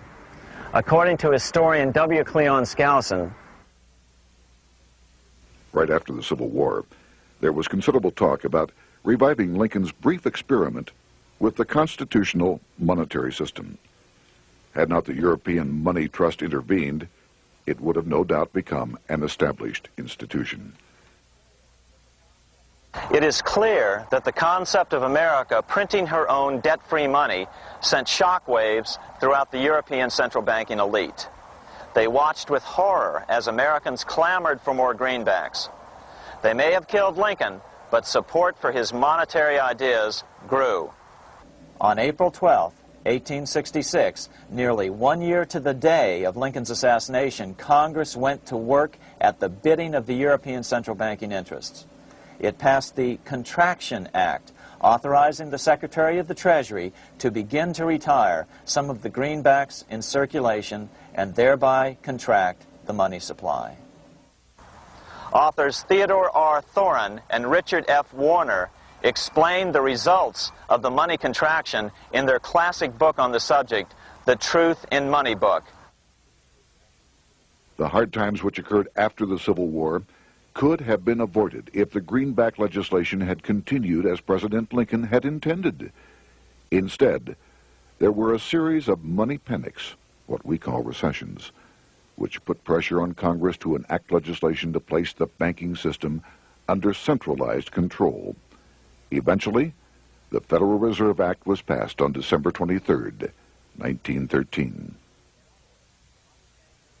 In other words, the money changers wanted two things: the reinstitution of a central bank under their exclusive control, and two, an American currency backed by gold. Their strategy was twofold.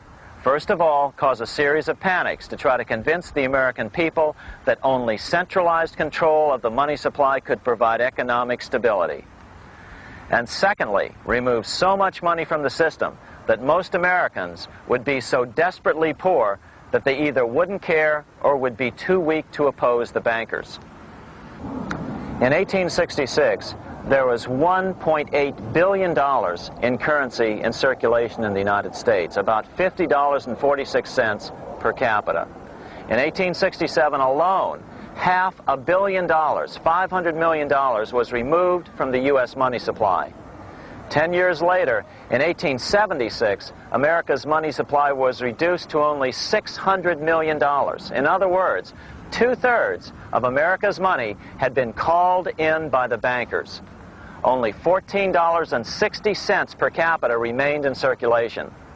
10 years later, the money supply had been reduced to only $400 million, even though the population had boomed. The result was that only $6.67 per capita remained in circulation, a 760% loss in buying power over 20 years. Today, economists try to sell the idea that recessions and depressions are a natural part of something they call the business cycle. The truth is, our money supply is manipulated now just as it was before and after the Civil War. How did this happen? How did money become so scarce? Simple. Bank loans were called in and no new ones were given. In addition, silver coins were melted down. In 1872, a man named Ernest Said was given 100,000 pounds, about $500,000, by the Bank of England and sent to America to bribe necessary congressmen to get silver demonetized. He was told that if that was not sufficient, to draw an additional 100,000 pounds or as much more as was necessary. The next year, Congress passed the Coinage Act of 1873, and the minting of silver dollars abruptly stopped. In fact, Representative Samuel Hooper, who introduced the bill in the House, acknowledged that Mr. Said actually drafted the legislation. But it gets even worse than that.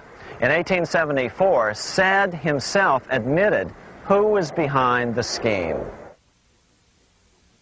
I went to America in the winter of 1872-73, authorized to secure, if I could, the passage of a bill demonetizing silver.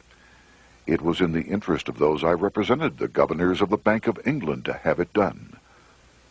By 1873, gold coins were the only form of coin money.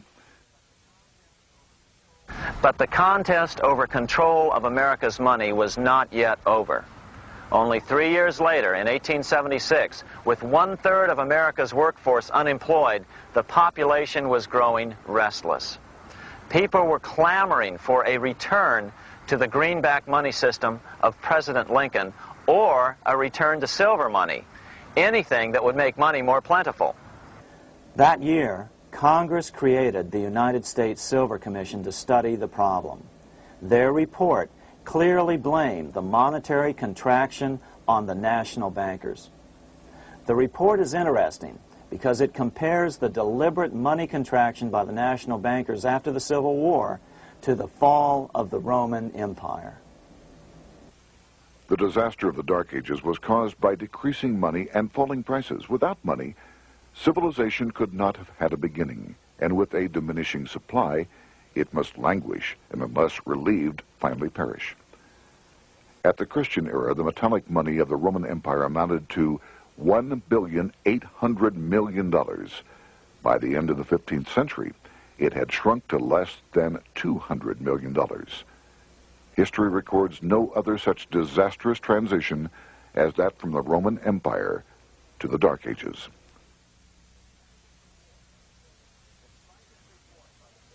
Despite this report by the Silver Commission, Congress took no action. The next year, 1877, riots broke out from Pittsburgh to Chicago. The torches of starving vandals lit up the sky. The bankers huddled to decide what to do. They decided to hang on. Now that they were back in control to a certain extent, they were not about to give it up. At the meeting of the American Bankers Association that year, they urged their membership to do everything in their power to put down the notion of a return to greenbacks. The ABA Secretary, James Buell, authored a letter to the members which blatantly called on the banks to subvert not only Congress, but the press. It is advisable to do all in your power to sustain such prominent daily and weekly newspapers, especially the agricultural and religious press, as will oppose the greenback issue of paper money, and that you will also withhold patronage from all applicants who are not willing to oppose the government issue of money. To repeal the act creating banknotes or to restore to circulation the government issue of money will be to provide the people with money and will therefore seriously affect our individual profits as bankers and lenders. See your congressman at once and engage him to support our interest that we may control legislation. As political pressure mounted in Congress for change, the press tried to turn the American people away from the truth. The New York Tribune put it this way on January 10th, 1878. "The capital of the country is organized at last, and we will see whether Congress will dare to fly in its face." But it didn't work entirely. On February 28, 1878, Congress passed the Sherman Law, allowing the minting of a limited number of silver dollars, ending the 5-year hiatus. This did not end gold backing of the currency, however, nor did it completely free silver. Previous to 1873, anyone who brought silver to the U.S. Mint could have it struck into silver dollars free of charge. No longer. But at least some money began to flow back into the economy again. With no further threat to their control, the bankers loosened up on loans, and the post-Civil War depression was finally ended. 3 years later, the American people elected Republican James Garfield president. Garfield understood how the economy was being manipulated. As a congressman, he had been chairman of the Appropriations Committee and was a member of Banking and Currency. After his inauguration, he slammed the money changers publicly in 1881. Whoever controls the volume of money in any country is absolute master of all industry and commerce. And when you realize that the entire system is very easily controlled, one way or another, by a few powerful men at the top, you will not have to be told how periods of inflation and depression originate. Unfortunately, within a few weeks of making this statement, on July 2nd of 1881, President Garfield was assassinated.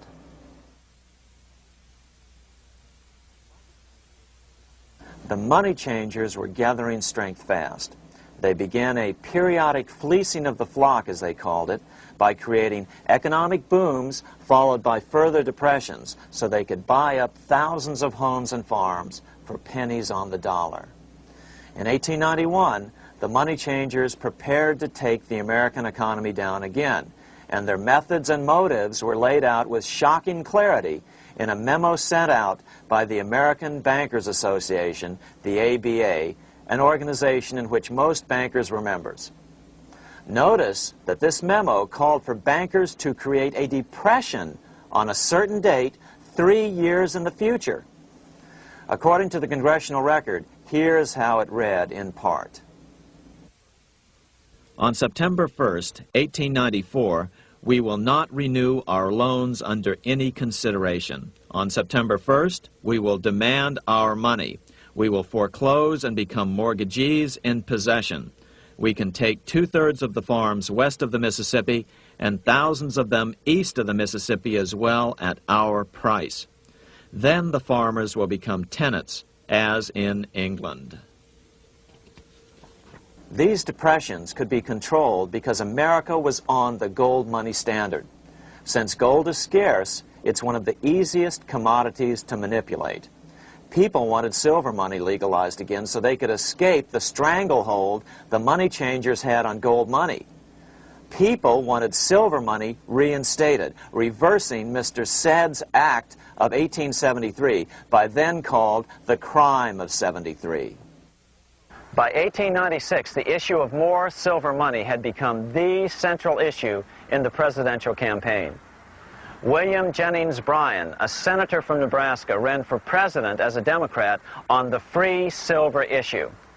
At the Democratic National Convention in Chicago, he made an emotional speech which won him the nomination entitled Crown of Thorns and Cross of Gold.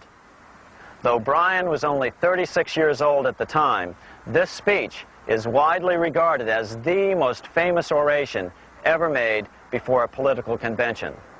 In the dramatic conclusion, Bryan said,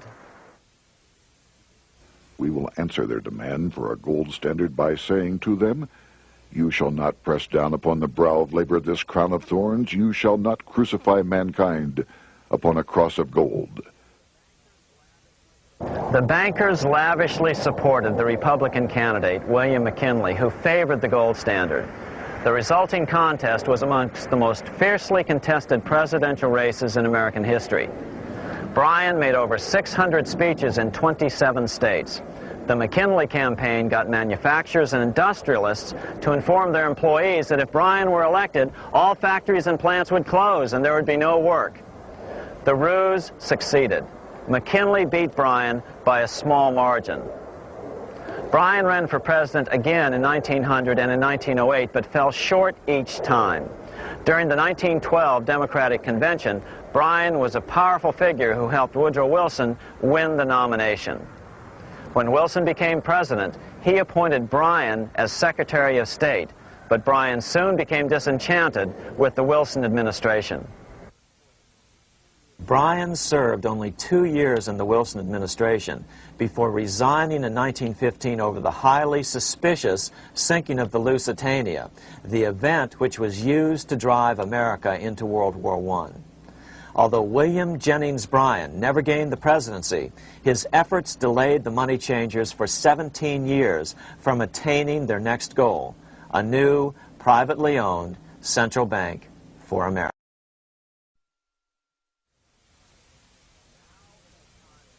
Now it was time for the money changers to get back to the business of a new private central bank for America. During the early 1900s, men like J.P. Morgan led the charge. One final panic would be necessary to focus the nation's attention on the supposed need for a central bank. The rationale was that only a central bank can prevent bank failures. Morgan was clearly the most powerful banker in America and a suspected agent for the Rothschilds. Morgan had helped finance John D. Rockefeller's Standard Oil empire. He had also helped finance the monopolies of Edward Harriman in railroads, of Andrew Carnegie in steel, and of others in numerous industries. But on top of that, J.P. Morgan's father, Junius Morgan, had been America's financial agent to the British. After his father's death, J.P. Morgan took on a British partner, Edward Grenfell, a longtime director of the Bank of England. In fact, upon Morgan's death, his estate contained only a few $1 million. The bulk of the securities most people thought he owned were in fact owned by others. In 1902, President Theodore Roosevelt allegedly went after Morgan and his friends by using the Sherman Antitrust Act to try to break up their industrial monopolies. Actually, Roosevelt did very little to interfere in the growing monopolization of American industry by the bankers and their surrogates. For example, Roosevelt supposedly broke up the Standard Oil monopoly, but it wasn't really broken at all. It was merely divided into 7 corporations, all still controlled by the Rockefellers.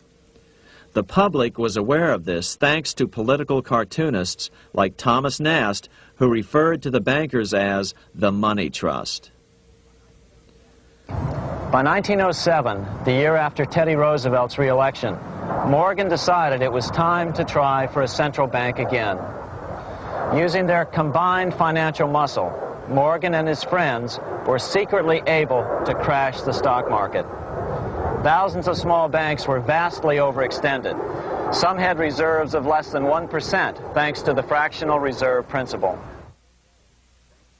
Within days, bank runs were commonplace across the nation. Now Morgan stepped into the public arena and offered to prop up the faltering American economy by supporting failing banks with money he manufactured out of nothing. It was an outrageous proposal, far worse than even fractional reserve banking, but Congress let him do it. Morgan manufactured $200 million worth of this completely reserveless private money and bought things with it, paid for services with it, and sent some of it to his branch banks to lend out at interest. His plan worked. Soon, the public regained confidence in money in general and quit hoarding their currency. But as a result, banking power was further consolidated into the hands of a few large banks. By 1908, the panic was over, and Morgan was hailed as a hero by the president of Princeton University, a man by the name of Woodrow Wilson. All this trouble could be averted if we appointed a committee of 6 or 7 public-spirited men like J.P. Morgan to handle the affairs of our country. Economics textbooks would later explain that the creation of the Federal Reserve System was the direct result of the Panic of 1907. Quote, "With its alarming epidemic of bank failures, the country was fed up once and for all with the anarchy of unstable private banking," close quote. But Minnesota Congressman Charles A. Lindbergh Sr., the father of the famous aviator Lucky Lindy, later explained that the Panic of 1907 was really just a scam. Those not favorable to the money trust could be squeezed out of business, and the people frightened into demanding changes in the banking and currency laws which the money trust would frame. So, since the passage of the National Bank Act of 1863, the money changers had been able to create a series of booms and busts. The purpose was not only to fleece the American public of their property, but to later claim that the banking system was basically so unstable that it had to be consolidated into a central bank once again.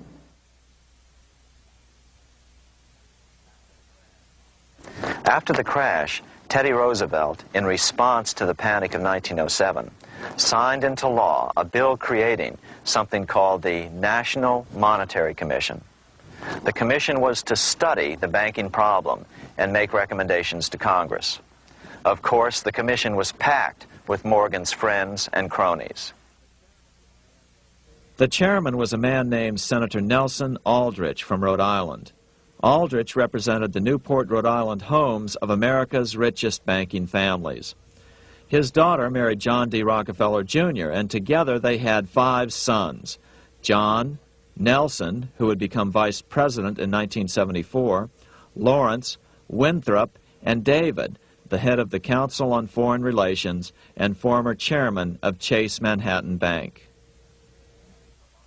As soon as the National Monetary Commission was set up, Senator Aldrich immediately embarked on a 2-year tour of Europe, where he consulted at length with the private central bankers in England, France, and Germany.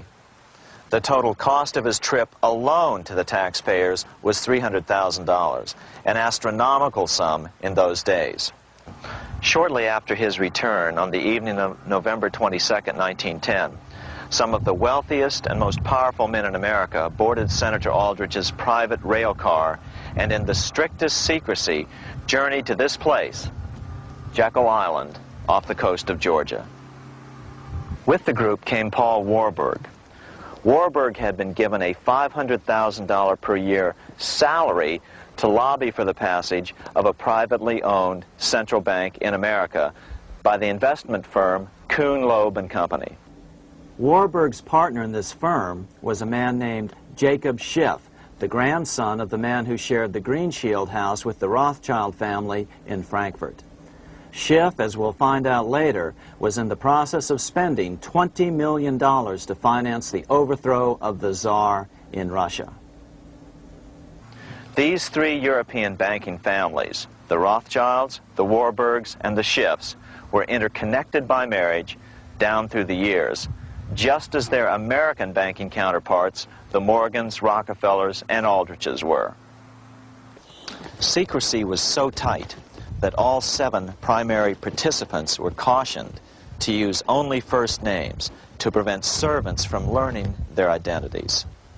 Years later, one participant, Frank Vanderlip, president of National City Bank of New York and a representative of the Rockefeller family, confirmed the Jekyll Island trip in a February 9, 1935 edition of the Saturday Evening Post. I was as secretive, indeed as furtive as any conspirator. Discovery, we knew, simply must not happen, or else all our time and effort would be wasted. If it were to be exposed that our particular group had got together and written a banking bill, that bill would have no chance whatever of passage by Congress. The participants came here to figure out how to solve their major problem, how to bring back a privately owned central bank. But there were other problems that needed to be addressed as well. First of all, the market share of the big national banks was shrinking fast. In the first 10 years of the century, the number of U.S. banks had more than doubled to over 20,000. By 1913, only 29% of all banks were national banks, and they held only 57% of all deposits. As Senator Aldrich later admitted in a magazine article, before passage of this act, the New York bankers could only dominate the reserves of New York. Now, we are able to dominate the bank reserves of the entire country. Therefore, something had to be done to bring these new banks under their control. As John D. Rockefeller put it, quote, "Competition is sin," close quote. Secondly, the nation's economy was so strong that corporations were starting to finance their expansions out of profits instead of taking out huge loans from large banks. In the first 10 years of the new century, 70% of corporate funding came from profits. In other words, American industry was becoming independent of the money changers, and that trend had to be stopped. All the participants knew that these problems could be hammered out into a workable solution, but perhaps their biggest problem was a public relations problem, the name of the new bank. That discussion took place right here in this room, one of the many conference rooms in this sprawling hotel, today known as the Jekyll Island Club Hotel. Aldrich believed that the word bank should not even appear in the name. Warburg wanted to call the legislation the National Reserve Bill or the Federal Reserve Bill. The idea here was to give the impression that the purpose of the new central bank was to stop bank runs, but also to conceal its monopoly character. However, it was Aldrich, the egotistical politician, who insisted it be called the Aldrich Bill. After 9 days at Jekyll Island, the group dispersed. The new central bank would be very similar to the old Bank of the United States. It would be given a monopoly over U.S. currency and create that money out of nothing. How does the Fed create money out of nothing? It's a four-step process. But first, a word on bonds. Bonds are simply promises to pay, or government IOUs. People buy bonds to get a secure rate of interest. At the end of the term of the bond, the government repays the bond plus interest, and the bond is destroyed. There are about $3.6 trillion worth of these loans or bonds at present. Now here's the Fed money-making process. Step 1. The Federal Open Market Committee approves the purchase of U.S. bonds on the open market. Step 2. The bonds are purchased by the Fed from whoever is offering them for sale on the open market. Step 3. The The Fed pays for the bonds with electronic credits to the seller's bank, which in turn credits the seller's bank account. The trick is that these credits are based on nothing. The Fed just creates them. Step 4. The banks use these deposits as reserves. They can loan out over 10 times the amount of their reserves to new borrowers, all at interest. In this way, a Fed purchase of, say, $1 million worth of bonds gets turned into over $10 million in bank accounts. The Fed, in effect, creates 10% of this totally new money, and the banks create the other 90%. To reduce the amount of money in the economy, the process is just reversed. The Fed sells bonds to the public, and the money flows out of the purchaser's local bank. Loans must be reduced by 10 times the amount of the sale. So, a Fed sale of $1 million in bonds results in $10 million less money in the economy. So how does this benefit the bankers whose representatives huddled at Jekyll Island? First, it totally misdirected banking reform efforts from proper solutions. Second, it prevented a proper debt-free system of government finance, like Lincoln's greenbacks, from making a comeback. The bond-based system of government finance forced on Lincoln after he created greenbacks was now cast in stone. Third, it delegated to the bankers the right to create 90% of our money supply based on only fractional reserves, which they then loan out at interest. Fourth, it centralized overall control of our nation's money supply in the hands of a few men. Fifth, it established a central bank with a high degree of independence from effective political control. Soon after its creation, the Fed's great contraction in the early 1930s would cause the Great Depression. This independence has been enhanced since then through additional laws. In order to fool the public into thinking the government retained control, the plan called for the Fed to be run by a board of governors appointed by the President and approved by the Senate. But all the bankers had to do was to be sure their men got appointed to the board of governors. That wasn't hard. Bankers have money, and money buys influence over politicians. Once the participants left Jekyll Island, the public relations blitz was on. The big New York banks put together an educational fund of $5 million to finance professors at respected universities to endorse the new bank. Woodrow Wilson at Princeton was one of the first to jump on the bandwagon. But the bankers' subterfuge didn't work. The Aldrich Bill was quickly identified as the bankers' bill, a bill to benefit only what became known as the money trust. As Congressman Lindbergh put it during the congressional debate, the Aldrich Plan is the Wall Street Plan. It means another panic, if necessary, to intimidate the people. Aldrich, paid by the government to represent the people, proposes a plan for the trusts instead. seeing they didn't have the votes to win in Congress, the Republican leadership never brought the Aldrich bill to a vote. The bankers quietly decided to move to track 2, the Democratic alternative. They began financing Woodrow Wilson as the Democratic nominee. As respected historian James Perloff put it, Wall Street financier Bernard Baruch was put in charge of Wilson's education. Baruch brought Wilson to the Democratic Party headquarters in New York in 1912, leading him like one would a poodle on a string. Wilson received an indoctrination course from the leaders convened there. So now the stage was set. The money changers were poised to install their privately owned central bank once again. The damage President Andrew Jackson had done 76 years earlier had been only partly repaired with the passage of the National Bank Act during the Civil War. Since then, the battle had raged on across the decades. The Jacksonians became the greenbackers, who became the hardcore supporters of William Jennings Bryan. With Bryan leading the charge, these opponents of the money changers, ignorant of Baruch's tutelage, now threw themselves behind Democrat Woodrow Wilson. They and Bryan would soon be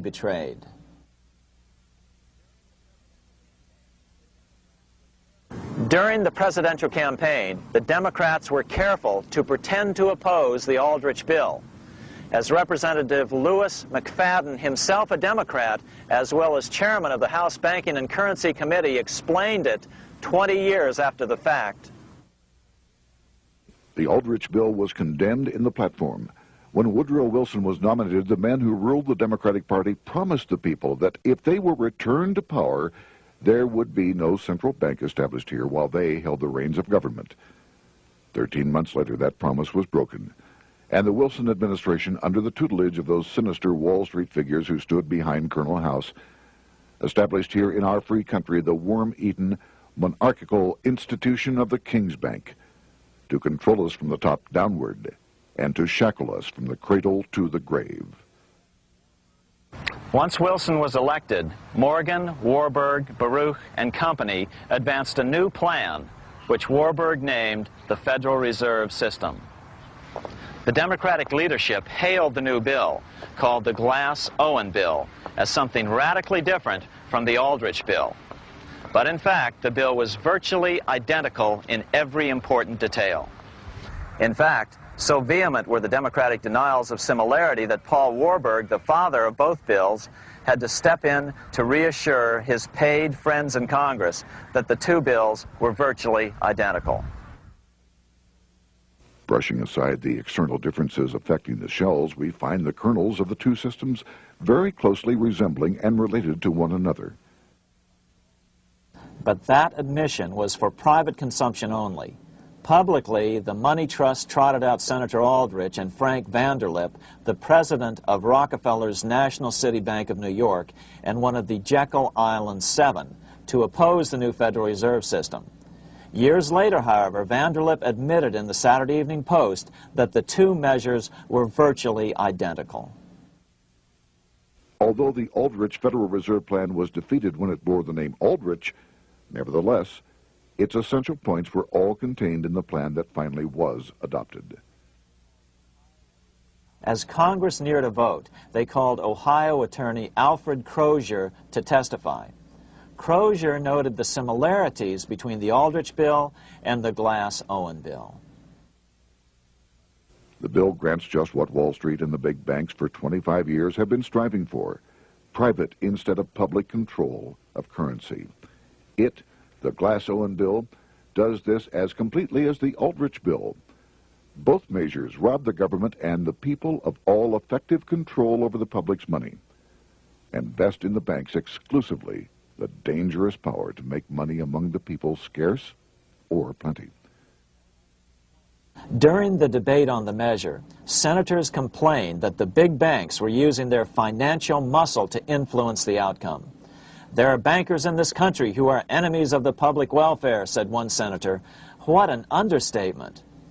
Despite the charges of deceit and corruption, the bill was finally snuck through the Senate on December 22, 1913, after most senators had left town for the holidays, after having been assured by the leadership that nothing would be done until long after the Christmas recess.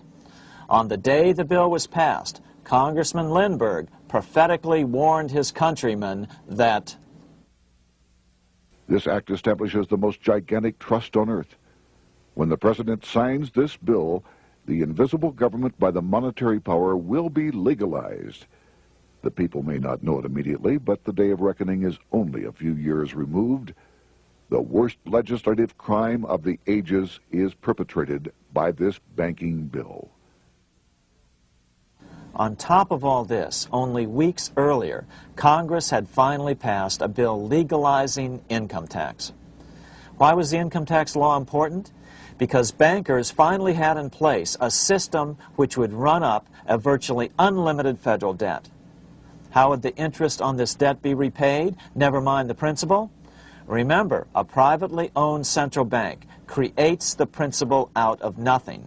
The federal government was small then. Up to then, it had subsisted merely on tariffs and excise taxes. No, just as with the Bank of England, the interest payments had to be guaranteed by direct taxation of the people.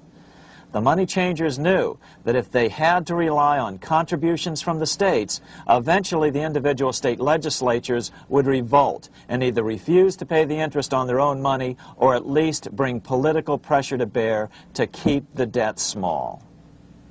It is interesting to note that in 1895, the Supreme Court had found a similar income tax law to be unconstitutional. The Supreme Court even found a corporate income tax law unconstitutional in 1909. As a result, Senator Aldrich hustled a bill for a constitutional amendment allowing income tax through the Congress. The proposed 16th Amendment to the Constitution was then sent to the state legislatures for approval. But some critics claim that the 16th Amendment was never ratified by the necessary 3/4 of the states. In other words, the 16th Amendment may not be legal. But the money changers were in no mood to debate the fine points. By October of 1913, Senator Aldrich had hustled the income tax bill through Congress. Without the power to tax the people directly and bypass the states, the Federal Reserve Bill would be far less useful to those who wanted to drive America deeply into their debt. A year after the passage of the Federal Reserve Bill, Congressman Lindbergh explained how the Fed created what we have come to call the business cycle and how they use it to their advantage. To cause high prices, all the Federal Reserve Board will do will be to lower the rediscount rate, producing an expansion of credit and a rising stock market. Then, when businessmen are adjusted to these conditions, it can check prosperity in mid-career by arbitrarily raising the rate of interest. It can cause the pendulum of a rising and falling market to swing gently back and forth by slight changes in the discount rate, or cause violent fluctuations by a greater rate variation. And in either case, it will possess inside information as to financial conditions and advanced knowledge of the coming change, either up or down. This is the strangest, most dangerous advantage ever placed in the hands of a special privileged class by any government that ever existed. The system is private, conducted for the sole purpose of obtaining the greatest possible profits from the use of other people's money. They know in advance when to create panics to their advantage. They also know when to stop panic. Inflation and deflation work equally well for them when they control finance. Congressman Lindbergh was correct on all points. What he didn't realize was that most European nations had already fallen prey to the central bankers decades or centuries earlier. But he also mentions the interesting fact that only 1 year later, the Fed had cornered the market in gold. This is how he put it, quote, "Already, the Federal Reserve banks have cornered the gold and gold certificates," close quote. But Congressman Lindbergh was not the only critic of the Fed. Congressman Lewis McFadden, the chairman of the House Banking and Currency Committee from 1920 to 1931, remarked that the Federal Reserve Act brought about a superstate controlled by international bankers and international industrialists acting together to enslave the world for their own pleasure. Notice how McFadden saw the international character of the stockholders of the Federal Reserve.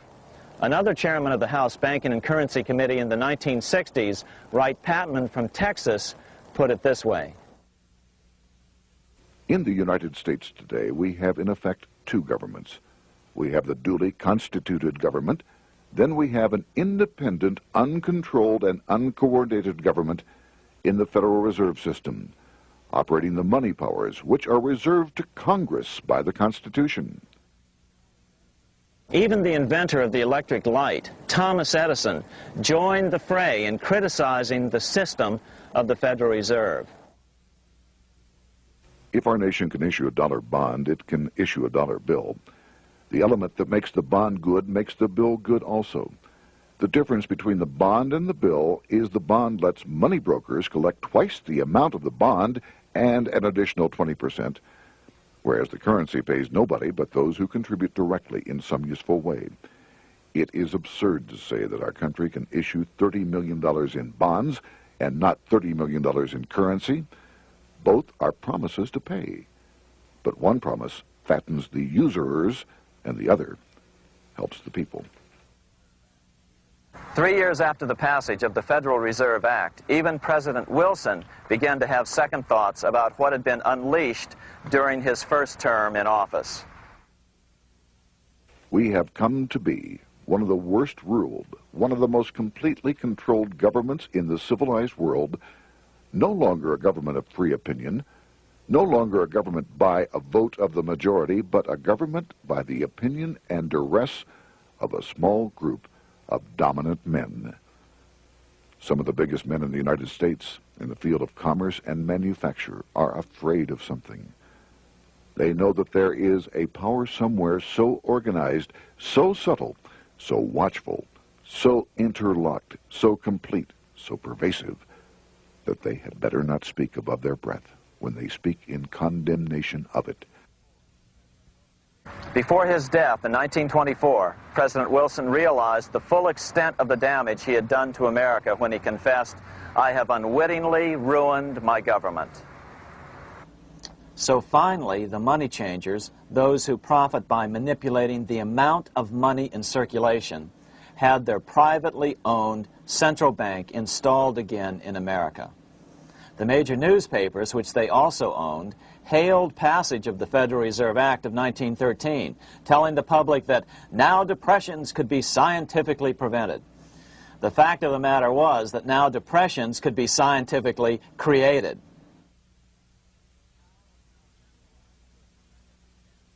Power was now centralized to a tremendous extent.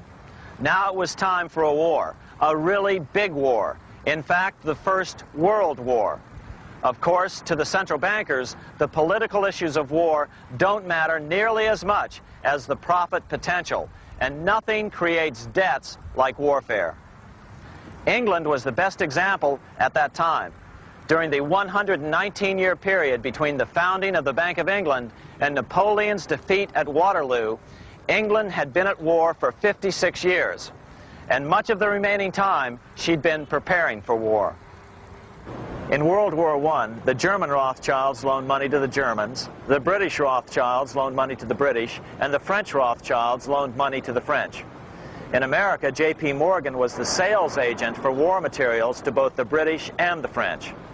In fact, 6 months into the war, Morgan became the largest consumer on earth, spending $10 million a day. His offices here at 23 Wall Street were mobbed by brokers and salesmen trying to cut a deal.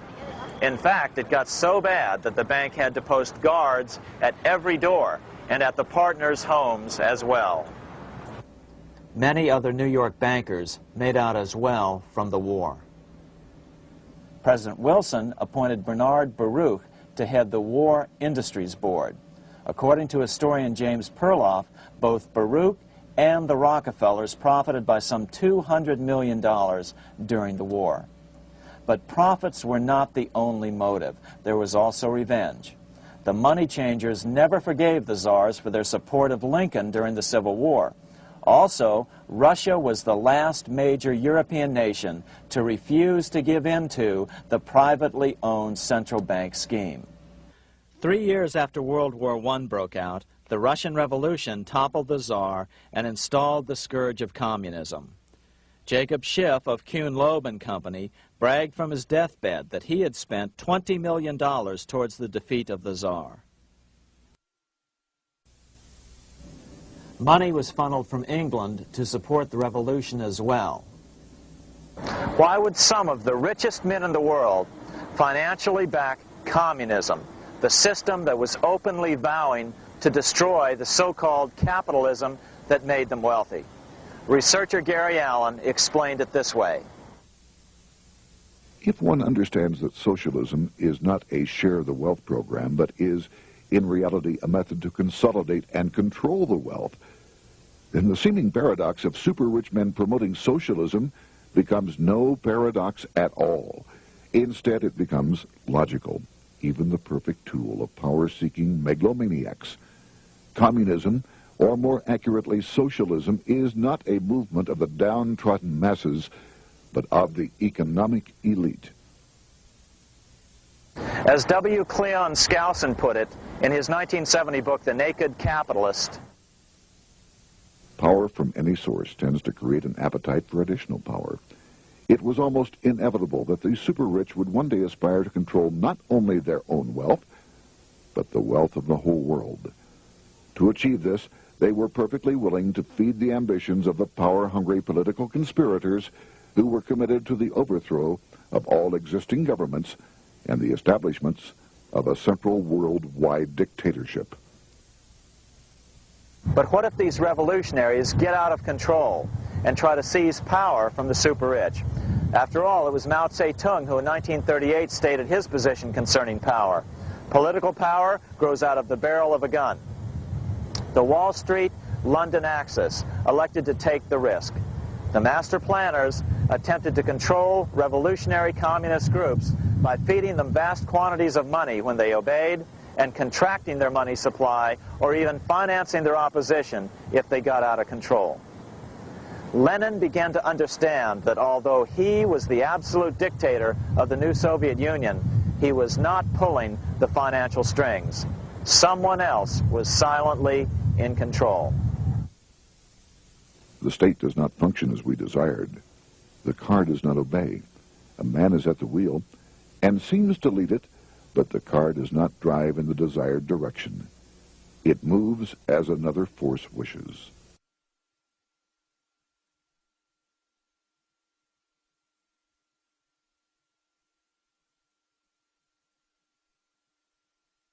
Who is behind it? Representative Louis T. McFadden, the chairman of the House Banking and Currency Committee throughout the 1920s and into the Great Depression years of the 1930s, explained it this way. The course of Russian history has indeed been greatly affected by the operations of international bankers. The Soviet government has been given United States Treasury funds by the Federal Reserve Board, acting through the Chase Bank. England has drawn money from us through the Federal Reserve banks and has relent it at high rates of interest to the Soviet government. The Dnipro Dam was built with funds unlawfully taken from the United States Treasury by the corrupt and dishonest Federal Reserve Board and the Federal Reserve banks. In other words, the Fed and the Bank of England, at the behest of the international bankers who controlled them, were creating a monster, one which would fuel 7 decades of unprecedented communist revolution, warfare, and most importantly, debt. In case you think there's some chance that the money changers got communism going and then lost control, in 1992, the Washington Times reported that Russian President Boris Yeltsin was upset that most of the incoming foreign aid was being siphoned off, quote, straight back into the coffers of Western banks in debt service, close quote. No one in his right mind would claim that a war as large as World War I had a single cause. Wars are complex things with many causative factors. But on the other hand, it would also be equally foolish to ignore as a prime cause of World War I those who would profit the most from the war. The role of the money changers is no wild conspiracy theory. They had a motive, a short-ranged, self-serving motive, as well as a long-range political motive of advancing totalitarian governments, with the money changers maintaining the financial clout to control whatever politician might emerge as the leader.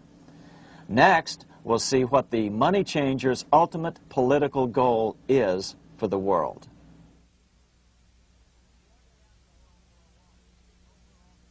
Shortly after World War I, the overall political agenda of the money changers began to be clear.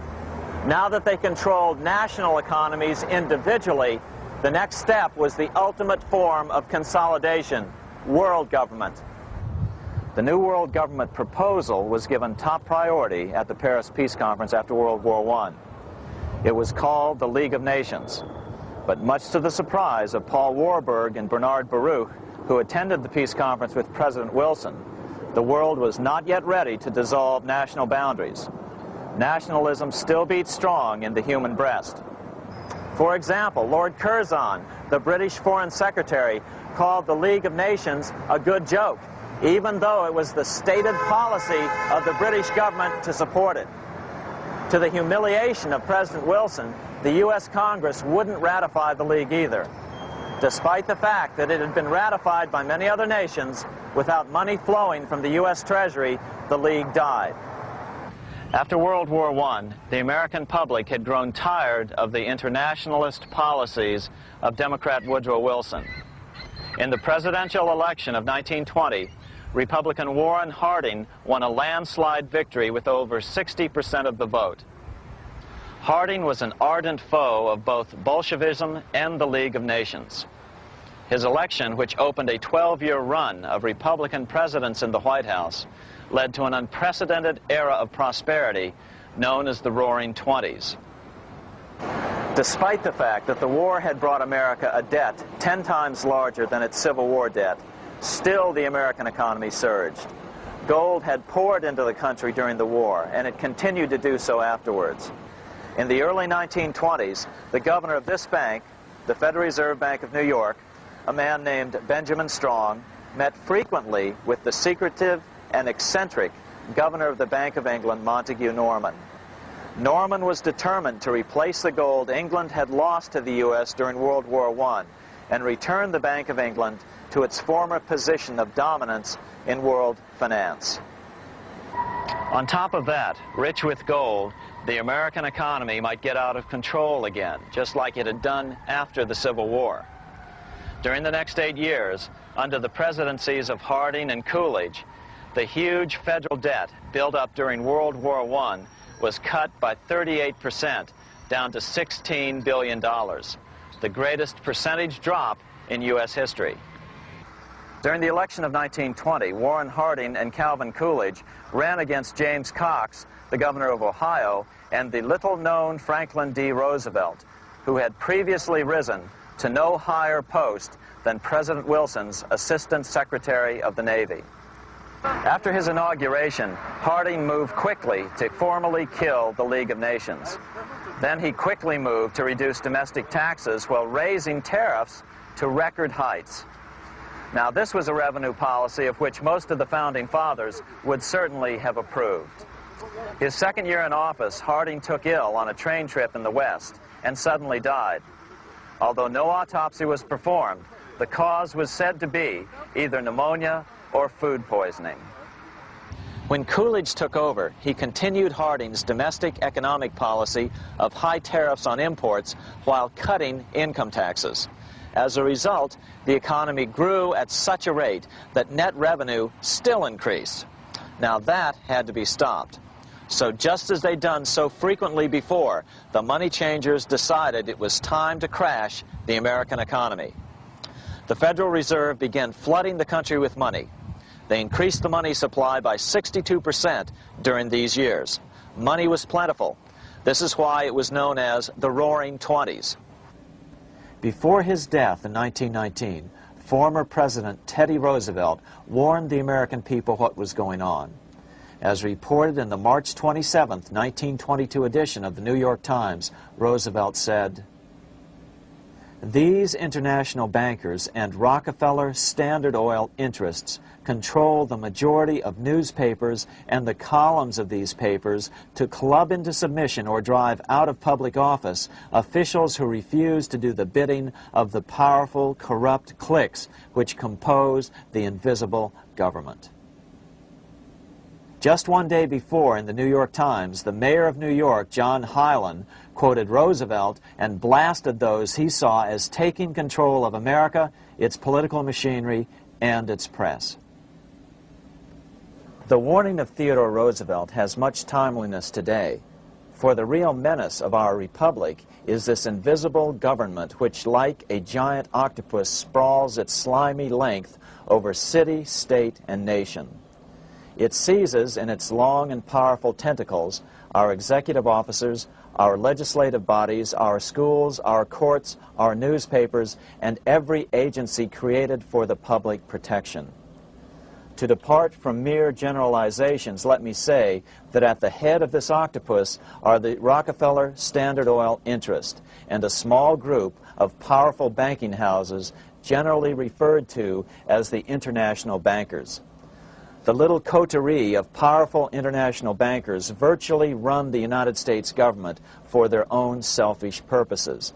They practically control both parties, write political platforms, make cat's paws of party leaders, use the leading men of private organizations, and resort to every device to place in nomination for high public office only such candidates as will be amenable to the dictates of corrupt big business. These international bankers and Rockefeller Standard Oil interests control the majority of newspapers and magazines in this country. Why didn't people listen to such strong warnings and demand that Congress reverse its 1913 passage of the Federal Reserve Act?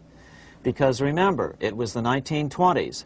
A steady increase in bank loans contributed to a rising market. In other words, just as it is today, in times of prosperity, no one wants to worry about economic issues. But there was a dark side to all this prosperity. Businesses expanded and became strung out on credit. Speculation in the booming stock market became rampant. Although everything looked rosy, it was a castle made of sand.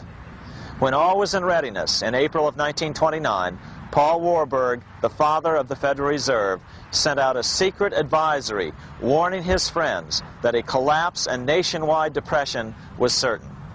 In August of 1929, the Fed began to tighten money.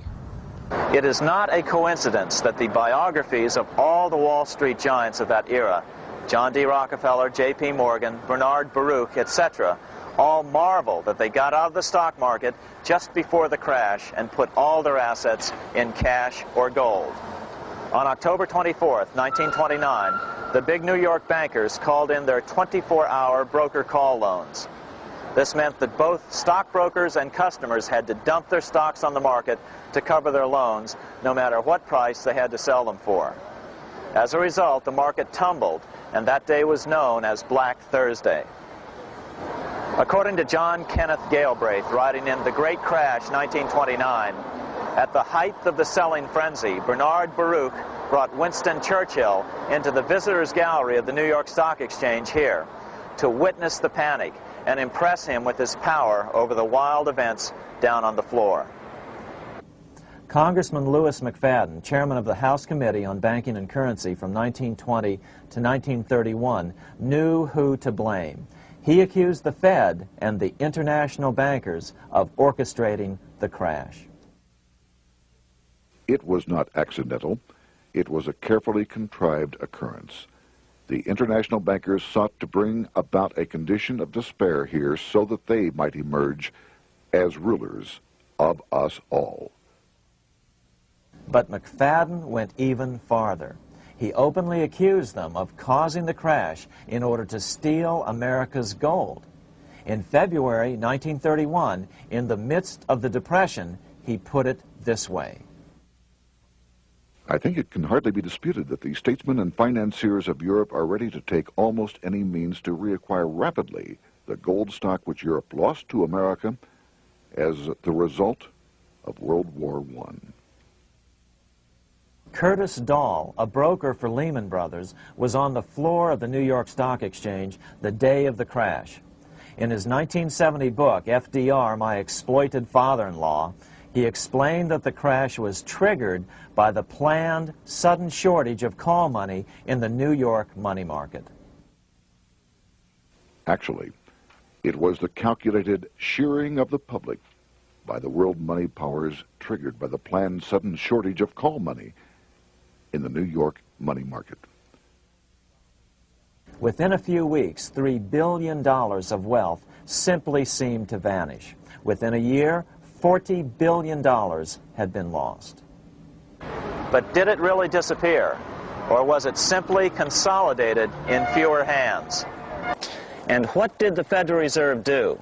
Instead of moving to help the economy out by quickly lowering interest rates to stimulate the economy, the Fed continued to brutally contract the money supply further, deepening the Depression.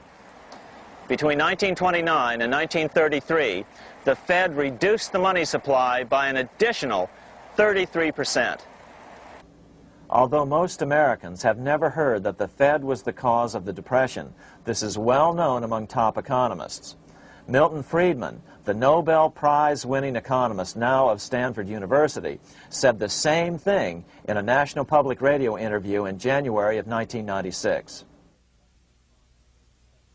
The Federal Reserve definitely caused the Great Depression by contracting the amount of currency in circulation by 1/3 from 1929 to 1933. But the money lost by most Americans during the Depression didn't just vanish. It was just redistributed into the hands of those who had gotten out just before the crash and had purchased gold, which is always a safe place to put your money just before a depression. But America's money also went overseas. Incredibly, as President Hoover was heroically trying to rescue banks and prop up businesses, with millions of Americans starving as the Great Depression deepened, millions of dollars were being spent rebuilding Germany from damage sustained during World War I. 8 years before Hitler would invade Poland, Representative Louis McFadden, chairman of the House Banking and Currency Committee, warned Congress that Americans were paying for Hitler's rise to power. After World War I, Germany fell into the hands of the German international bankers. Those bankers bought her, and they now own her lock, stock, and barrel. They have purchased her industries, they have mortgages on her soil, they control her production, they control all her public utilities. The international German bankers have subsidized the present government of Germany, and they have also supplied every dollar of the money Adolf Hitler has used in his lavish campaign to build up a threat to the government of Brüning. When Brüning fails to obey the orders of the German international bankers, Hitler is brought forth to scare the Germans into submission. Through the Federal Reserve Board, over $30 billion of American money has been pumped into Germany. You have all heard of the spending that's taken place in Germany. Modernistic dwellings, her great planetariums, her gymnasiums, her swimming pools, her fine public highways, her perfect factories. All this was done on our money. All this was given to Germany through the Federal Reserve Board. The Federal Reserve Board has pumped so many billions of dollars into Germany that they dare not name the total. Franklin D. Roosevelt was swept into office during the 1932 presidential election. Once Roosevelt was in office, however, sweeping emergency banking measures were immediately announced, which did nothing but increase the Fed's power over the money supply. Then, and only then, did the Fed finally begin to loosen the purse strings and feed new money out to the starving American people. At first, Roosevelt railed against the money changers as being the cause of the Depression. Believe it or not, this is what he said on March 4th, 1933, in his inaugural address. Practices of the unscrupulous money changers stand indicted in the court of public opinion, rejected by the hearts and minds of men. The money changers have fled from their high seats in the temple of our civilization.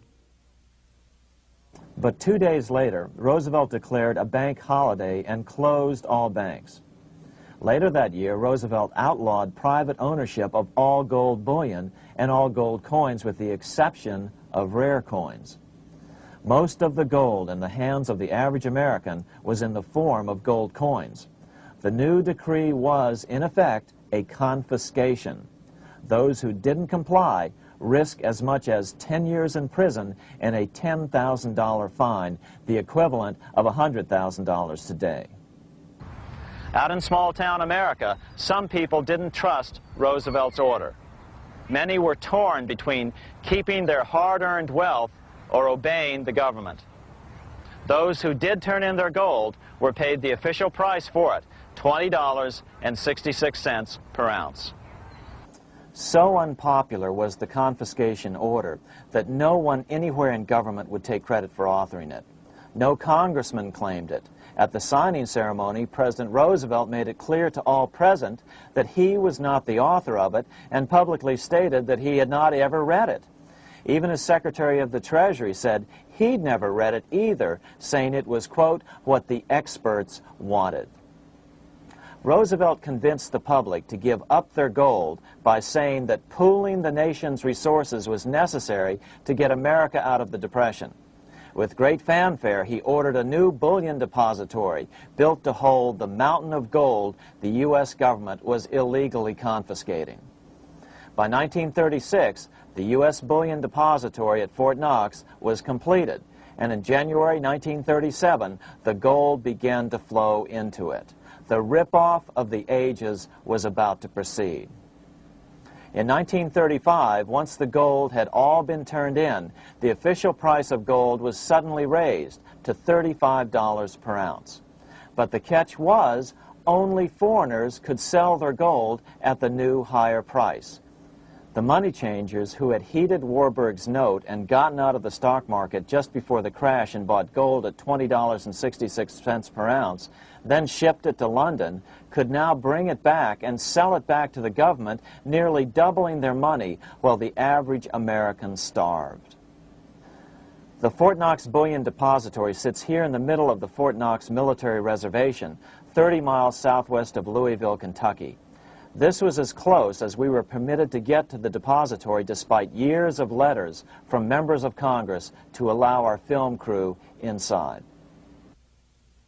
The 4-acre grounds immediately surrounding the building are guarded by an electrified steel fence, an open moat, and 4 machine gun-armed guard pillboxes at the structure's corners. When the gold began arriving on January 13, 1937, there was unprecedented security.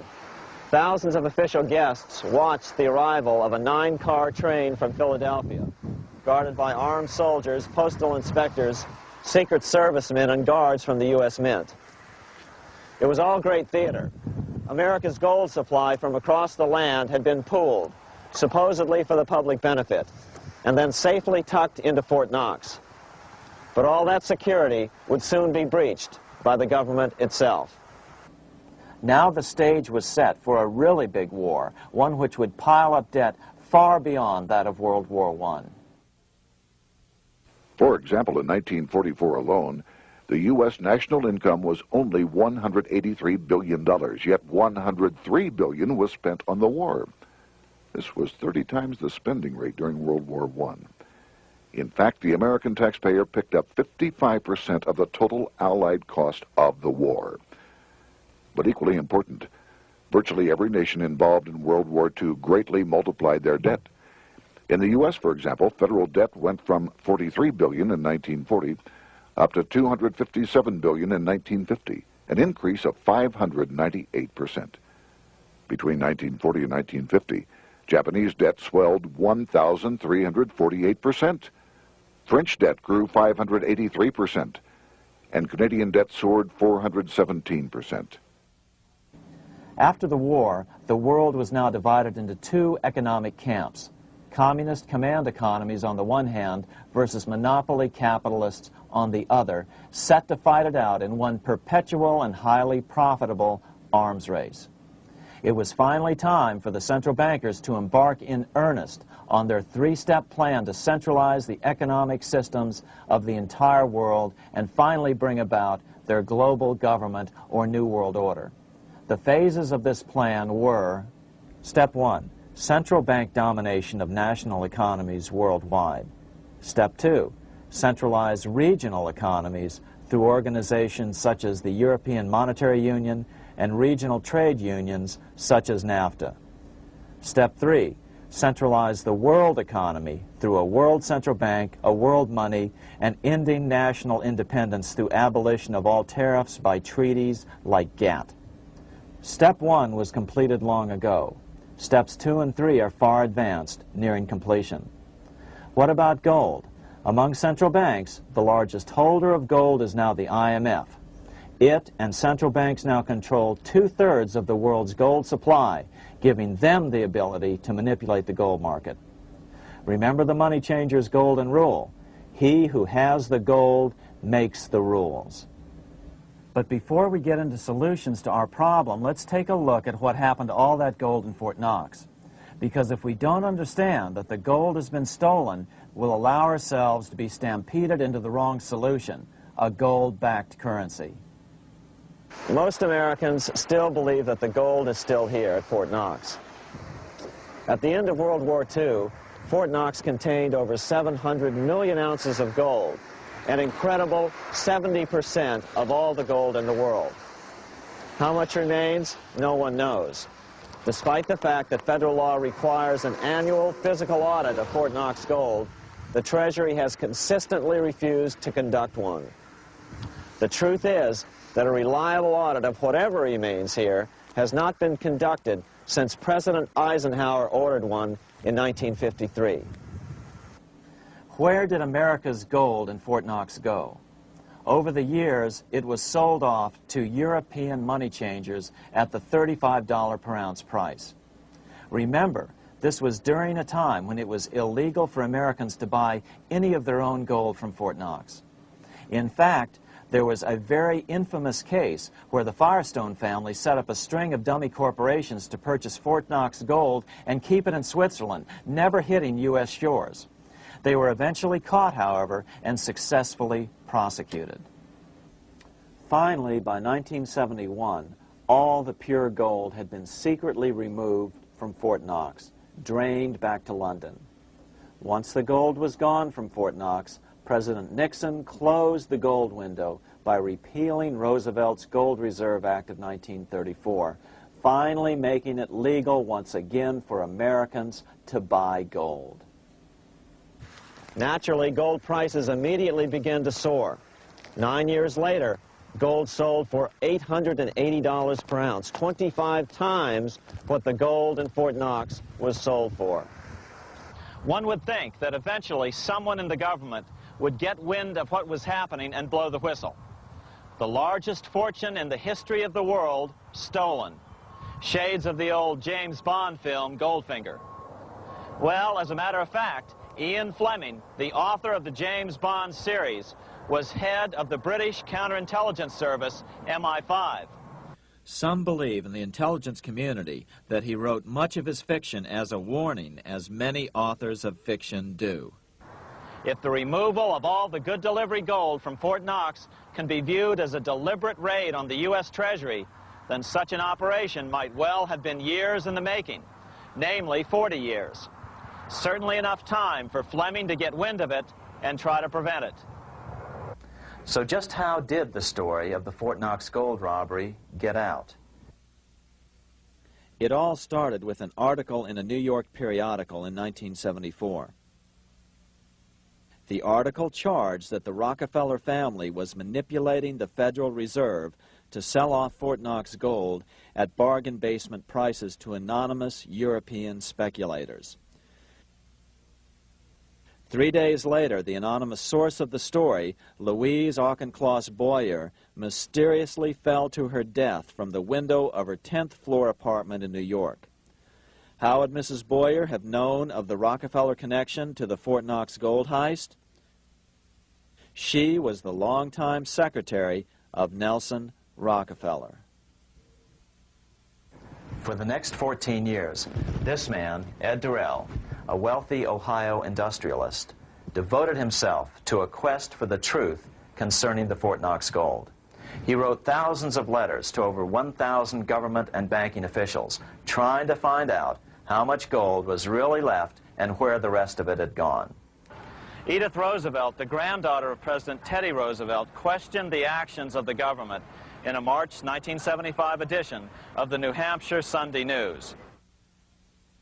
Allegations of missing gold from our Fort Knox vaults are being widely discussed in European financial circles. But what is puzzling is that the administration is not hastening to demonstrate conclusively that there is no cause for concern over our gold treasure, if indeed it is in a position to do so. Unfortunately, Ed Durrell never did accomplish his primary goal, a full audit of the gold reserves in Fort Knox. It's incredible that the world's greatest treasure has had little accounting or auditing. This gold belonged to the American people, not the Federal Reserve and their foreign owners. One thing is certain, the government could blow all of this speculation away in a few days with a well-publicized audit under the searing lights of media cameras. It has chosen not to do so. One must conclude that they are afraid of the truth such an audit would reveal. What is the government so afraid of? Here's the answer. When President Ronald Reagan took office in 1981, his conservative friends urged him to study the feasibility of returning to a gold standard as the only way to curb government spending. It sounded like a reasonable alternative, so President Reagan appointed a group of men called the Gold Commission to study the situation and report back to Congress. What Reagan's Gold Commission reported back to Congress in 1982 was the following shocking revelation concerning gold. The U.S. Treasury owned no gold at all. All the gold that was left in Fort Knox was now owned by the Federal Reserve, a group of private bankers, as collateral against the national debt. The truth of the matter is that never before has so much money been stolen from the hands of the general public and put into the hands of a small group of private investors, the money changers.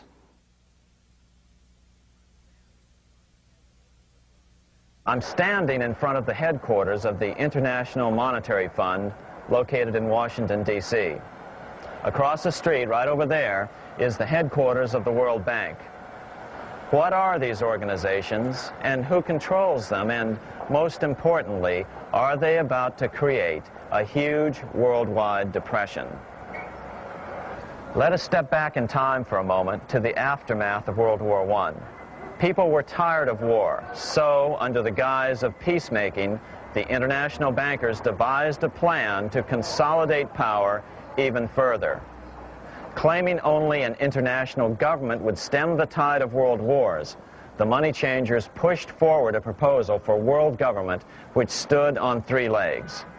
A world central bank to be called the Bank of International Settlements, a world judiciary to be called the World Court located in The Hague, the Netherlands, and a world executive and legislature to be called the League of Nations. As President Clinton's mentor, Georgetown historian Carroll Quigley wrote in his 1966 book, Tragedy and Hope, the powers of financial capitalism had a far-reaching plan, nothing less than to create a world system of financial control in private hands, able to dominate the political system of each country and the economy of the world as a whole. This system was to be controlled in a feudalistic fashion by the central banks of the world, acting in concert by secret agreements arrived at in frequent meetings and conferences. The apex of the system was to be the Bank for International Settlements in Bâle, Switzerland, a private bank owned and controlled by the world central banks, which were themselves private corporations. Each central bank sought to dominate its government by its ability to control treasury loans, to manipulate foreign exchanges, to influence the level of economic activity in the country, and to influence cooperative politicians by subsequent economic rewards in the business world. Despite intense pressure from the international bankers and the press, a handful of U.S. senators, led by Senator Henry Cabot Lodge, kept the U.S. out of these schemes. Without U.S. participation, the League was doomed. Incredibly, even though the U.S. rejected the World Central Bank, the BIS, the New York Federal Reserve ignored its government and arrogantly sent representatives to Switzerland to participate in the central bankers' meeting right up until 1994, when the U.S. was finally officially dragged into it. Their world government schemes thwarted, the bankers resorted to the old formula, another war to wear down the resistance to world government while reaping handsome profits. To this end, Wall Street helped resurrect Germany through the Thyssen banks, which were affiliated with the Harriman interest in New York, just as the Chase Bank had assisted in the financing of the Bolshevik Revolution in Russia during World War I. Chase Bank was controlled by the Rockefeller family. Subsequently, it was merged with Warburg's Manhattan Bank to form the Chase Manhattan Bank. Now this has merged with Chemical Bank of New York, making it the largest Wall Street bank. Their strategy worked. Even before World War II was over, world government was back on track. In 1944, at Bretton Woods, New Hampshire, the International Monetary Fund and the World Bank were approved with full U.S. participation. The Second League of Nations, renamed the United Nations, was approved in 1945. Soon, a new international court system was functioning as well. All effective opposition to these international bodies before the war had evaporated in the heat of war, just as planned. These new organizations simply repeated on a world scale what the National Banking Act of 1864 and the Federal Reserve Act of 1913 had established in the U.S. They created a banking cartel composed of the world's central banks, which gradually assumed the power to dictate credit policies to the banks of all the nations. For example, just as the Federal Reserve Act authorized the creation of a new national fiat currency called Federal Reserve Notes, the IMF has been given the authority to issue a world fiat money called Special Drawing Rights, or SDRs. To date, the IMF has created in excess of $30 billion worth of SDRs. Member nations are being pressured to make their currencies fully exchangeable for SDRs. In 1968, Congress approved laws authorizing the Fed to accept SDRs as reserves in the U.S. and to issue Federal Reserve notes in exchange for SDRs. What does that mean? It means that in the U.S., SDRs are already a part of our lawful money. And what about gold? SDRs are already partially backed by gold. And with 2/3 of world gold now in the hands of central banks, the money changers can go about structuring the world's economic future in whichever way they deem most profitable.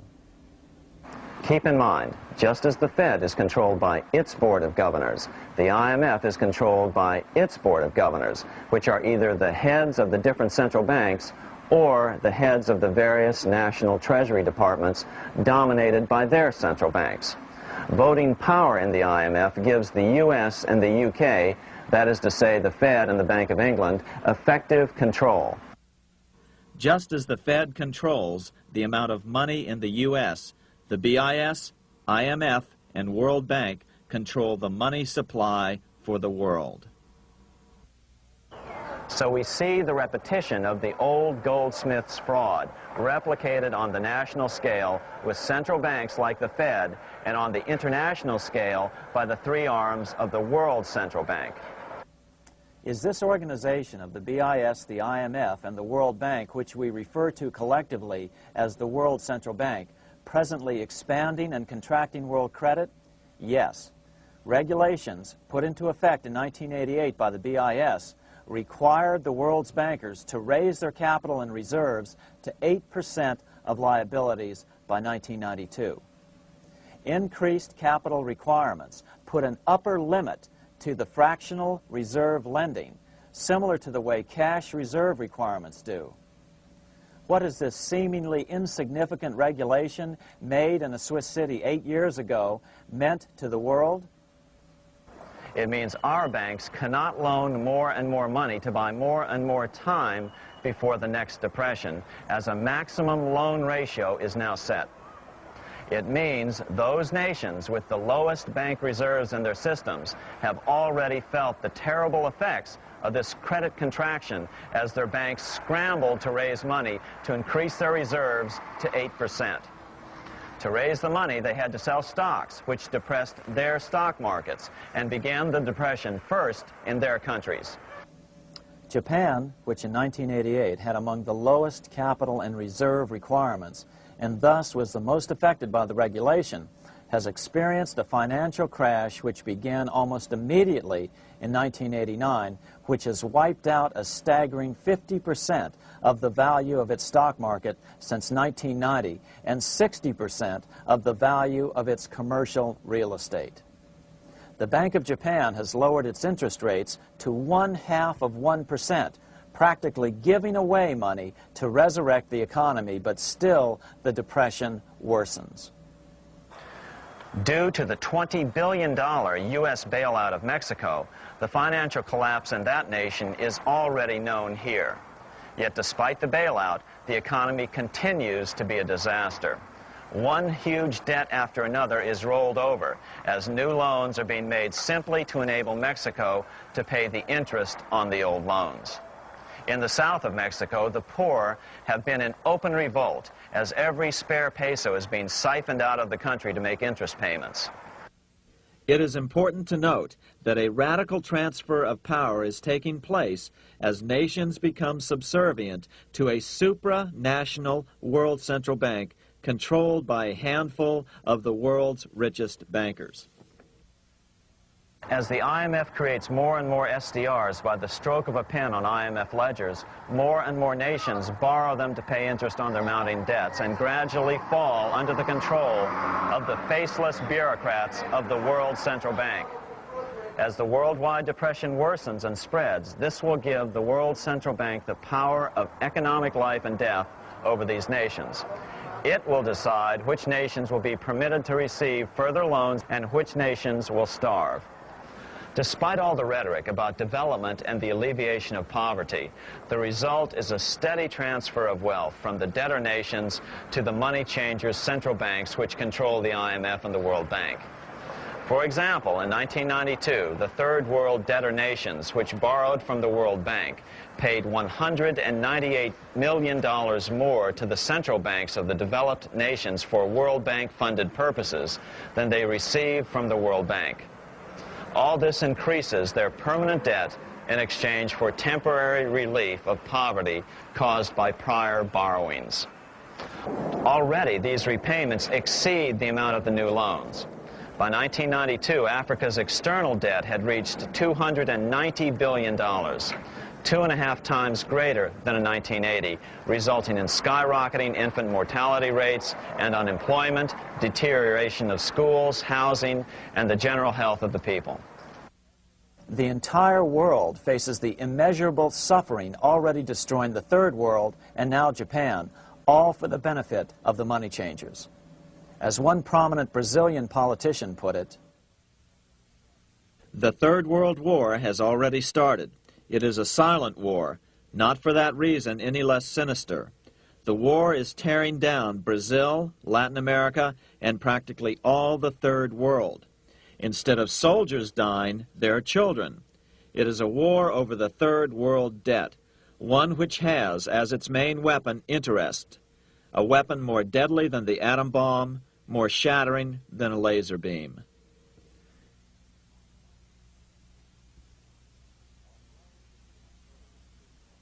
Although it would be absurd to ignore the pivotal role played by influential families such as the Rothschilds, the Warburgs, the Schiffs, the Morgans, and the Rockefellers in any review of the history of central banking and fractional banking, keep in mind, by now, central banks and the large commercial banks are up to 3 centuries old and deeply entrenched in the economic life of many nations.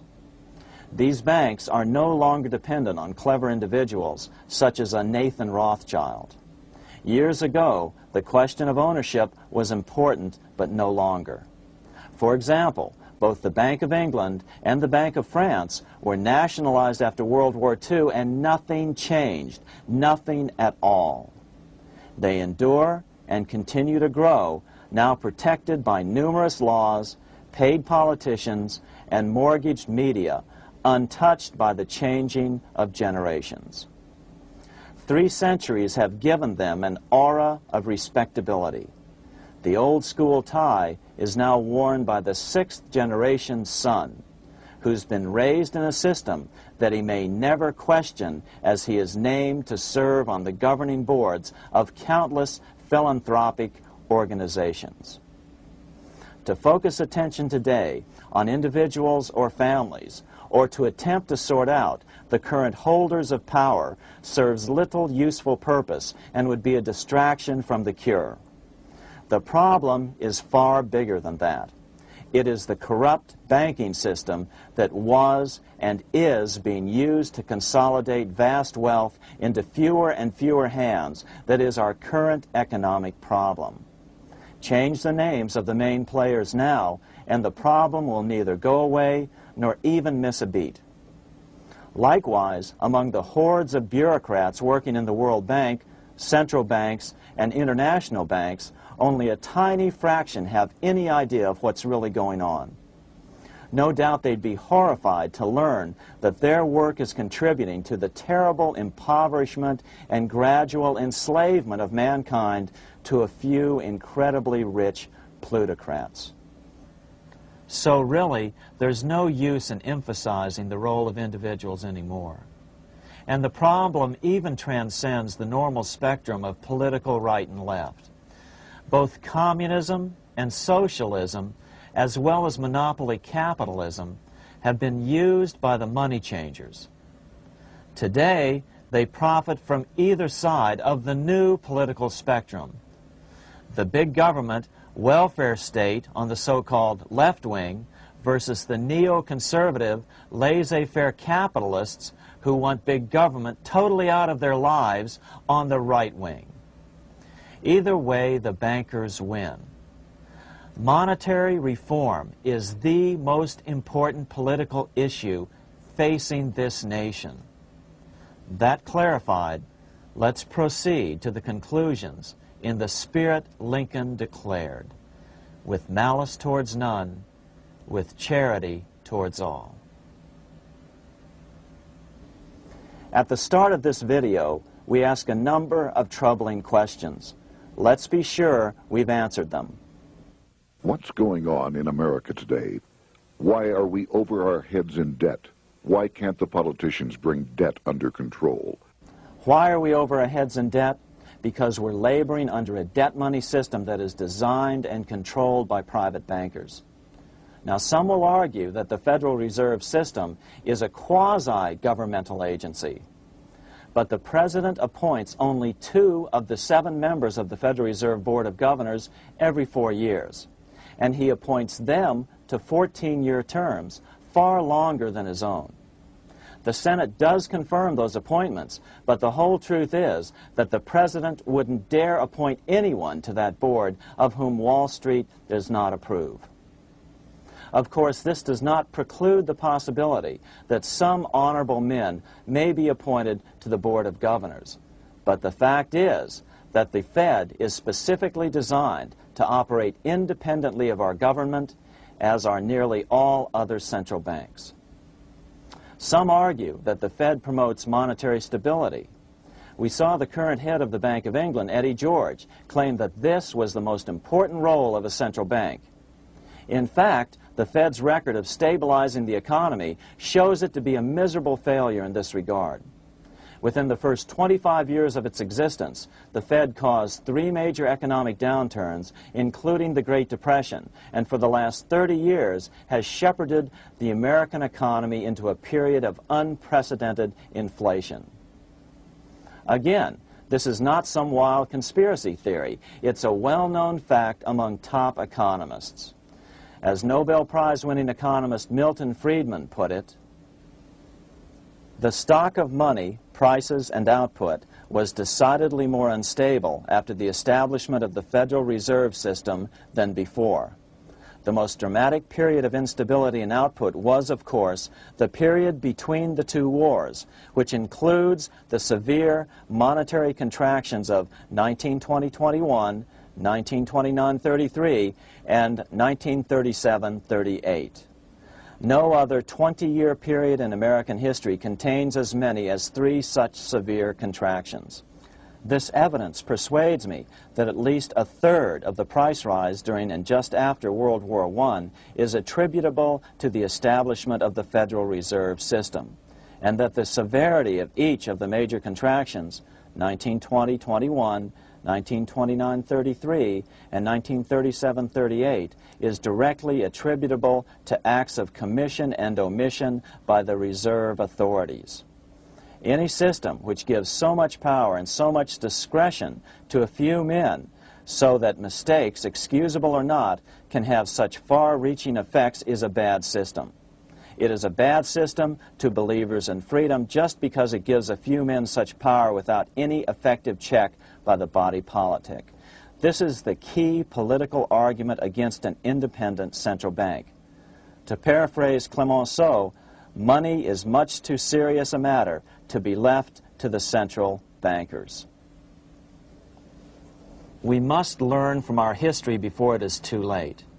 Why can't politicians control the federal debt? Because all our money is created out of debt. Again, it's a debt money system. Our money is created initially by the purchase of U.S. bonds. The public buys bonds like savings bonds, the banks buy bonds, foreigners buy bonds, and when the Fed wants to create more money in the system, it buys bonds, but pays for them with a simple bookkeeping entry which it creates out of nothing. Then this new money created by the Fed is multiplied by a factor of 10 by the banks thanks to the fractional reserve principle. So although the banks don't create currency, they do create checkbook money or deposits by making new loans. They even invest some of this created money. In fact, over $1 trillion of this privately created money has been used to purchase U.S. bonds on the open market, which provides the banks with roughly $50 billion in interest, risk-free, each year, less the interest they pay to some depositors. In this way, through fractional reserve lending, banks create over 90% of the money and therefore cause over 90% of our inflation. What can we do about all this? Fortunately, there's a way to fix the problem fairly easily, speedily, and without any serious financial problems. We can get our country totally out of debt in 1 to 2 years by simply paying off these U.S. bonds with debt-free U.S. notes, just like Lincoln issued. Of course, that by itself would create tremendous inflation, since our currency is presently multiplied by the fractional reserve banking system. But here's the ingenious solution, advanced in part by Milton Friedman, to keep the money supply stable and avoid inflation and deflation while the debt is retired. As the Treasury buys up its bonds on the open market with U.S. notes, the reserve requirements of your hometown local bank will be proportionally raised, so the amount of money in circulation remains constant.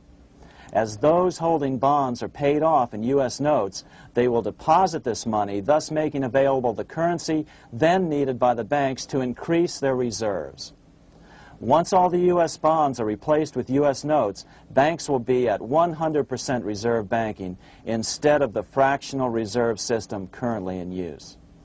From this point on, the former Fed buildings will only be needed as a central clearinghouse for checks and as vaults for U.S. notes. The Federal Reserve Act will no longer be necessary and could be repealed. Monetary power can be transferred back to the Treasury Department. There would be no further creation or contraction of money by banks. By doing it this way, our national debt can be paid off in a single year or so, and the Fed and fractional reserve banking abolished, without national bankruptcy, financial collapse, inflation or deflation, or any significant change in the way the average American goes about his business. To the average person, the primary difference would be that for the first time since the Federal Reserve Act was passed in 1913, taxes would begin to go down. Now there's a real national blessing for you, rather than for Hamilton's banker friends. Now let's take a look at these proposals in more detail. Here are the main provisions of a Monetary Reform Act which needs to be passed by Congress. We've drafted a proposed Monetary Reform Act which follows at the end of this tape. Of course, variations with the same results would be equally welcome. 1. Pay off the debt with debt-free U.S. notes. As Thomas Edison put it, if the U.S. can issue a dollar bond, it can issue a dollar bill. They both rest purely on the faith and credit of the United States government. This amounts to a simple substitution of one type of government obligation for another. One bears interest, the other doesn't. Federal Reserve notes could be used for this as well, but could not be printed after the Fed's abolished as we propose, so we suggest using U.S. notes instead. 2. Abolish fractional reserve banking. As the debt is paid off, the reserve requirements of all banks and financial institutions would be raised proportionally at the same time to absorb the new U.S. notes, which would be deposited and become the bank's increased reserves. Towards the end of the first year of the transition period, the remaining liabilities of financial institutions would be assumed or acquired by the U.S. government in a one-time operation. In other words, they too would eventually be paid off with debt-free U.S. notes in order to keep the total money supply stable. At the end of the first year or so, all of the national debt would be paid, and we could start enjoying the benefits of full reserve banking. The Fed would be obsolete, an anachronism. 3. Repeal the Federal Reserve Act of 1913 and the National Banking Act of 1864. These acts delegate the money power to a private banking monopoly. They must be repealed, and the money power handed back to the Department of Treasury, where they were initially under President Abraham Lincoln. No banker or person in any way affiliated with financial institutions should be allowed to regulate banking. After the first two reforms, these acts would serve no useful purpose anyway, since they relate to a fractional reserve banking system. 4. Withdraw the U.S. from the IMF, the BIS, and the World Bank. These institutions, like the Federal Reserve, are designed to further centralize the power of the international bankers over the world's economy, and the U.S. must withdraw from them. Their harmless functions, such as currency exchange, can be accomplished either nationally or in new organizations limited to those functions. Such a monetary reform act would guarantee that the amount of money in circulation would stay very stable, causing neither inflation nor deflation. Remember, for the last 3 decades, the Fed has doubled the American money supply every 10 years. That fact and fractional reserve banking are the real causes of inflation and the reduction in our buying power, a hidden tax. These and other taxes are the real reasons both parents now have to work just to get by. The money supply should increase slowly to keep prices stable, roughly in proportion to population growth, about 3% per year, not at the whim of a group of bankers meeting in secret. In fact, all future decisions on how much money will be in the American economy must be made based on statistics of population growth and the price level index. The new monetary regulators and the Treasury Department, perhaps called the Monetary Committee, would have absolutely no discretion in this matter except in time of declared war.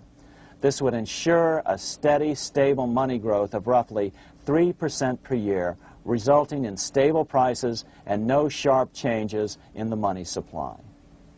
To make certain the process is completely open and honest, all deliberations would be public, not secret, as meetings of the Fed's Board of Governors are today. How do we know this will work?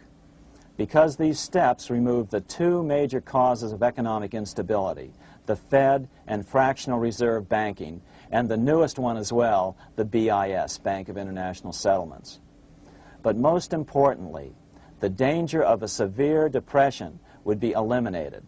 Let's listen to Milton Friedman on the single cause of severe economic depressions. I know of no severe depression in any country or any time that was not accompanied by a sharp decline in the stock of money, and equally of no sharp decline in the stock of money that was not accompanied by a severe depression. Issuing our own currency is not a radical solution. It's been advocated by Presidents Jefferson, Madison, Jackson, Van Buren, and Lincoln. But it's been used at different times throughout Europe as well. Perhaps the best example is one of the small islands off the coast of France in the English Channel. Called Guernsey, It's been using debt-free money issues to pay for large building projects for nearly 200 years. Here we are on Guernsey, and this is the Guernsey flower and vegetable market. Guernsey is one of the most successful examples of just how well a debt-free money system can work. In 1815, a committee was appointed to investigate how best to finance this new market.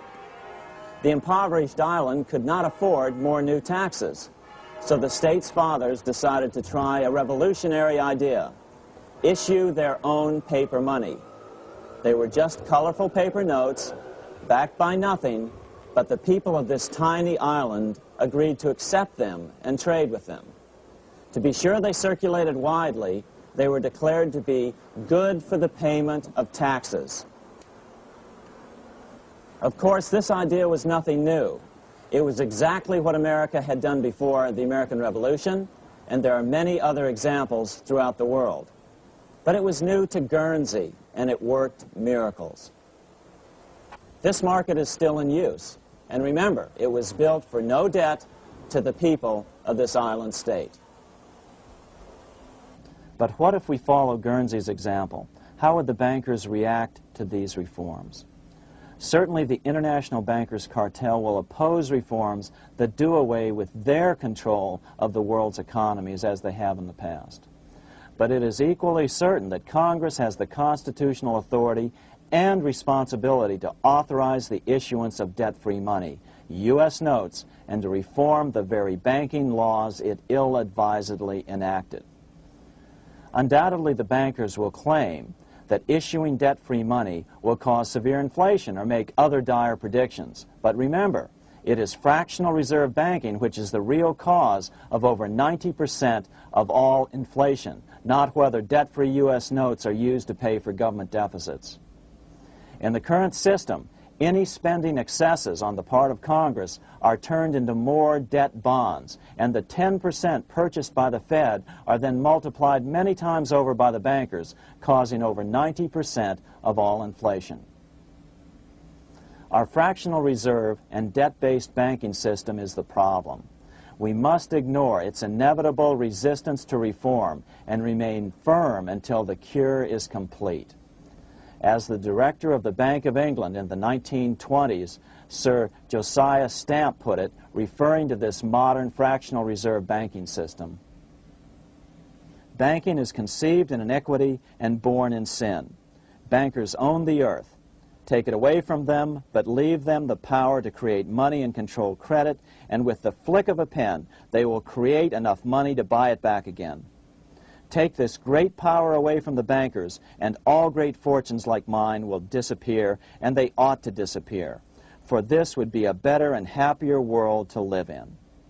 But if you want to continue the slaves of bankers and pay the cost of your own slavery, let them continue to create money and to control credit."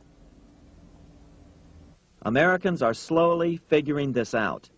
Today, over 3,200 cities and counties have endorsed the proposal of a nonprofit organization called Sovereignty. The Sovereignty movement calls for Congress to authorize the Secretary of the Treasury to issue $90 billion per year of U.S. notes, not Federal Reserve notes nor debt-based bonds, to loan money interest-free to cities, counties, and school districts for needed capital improvements.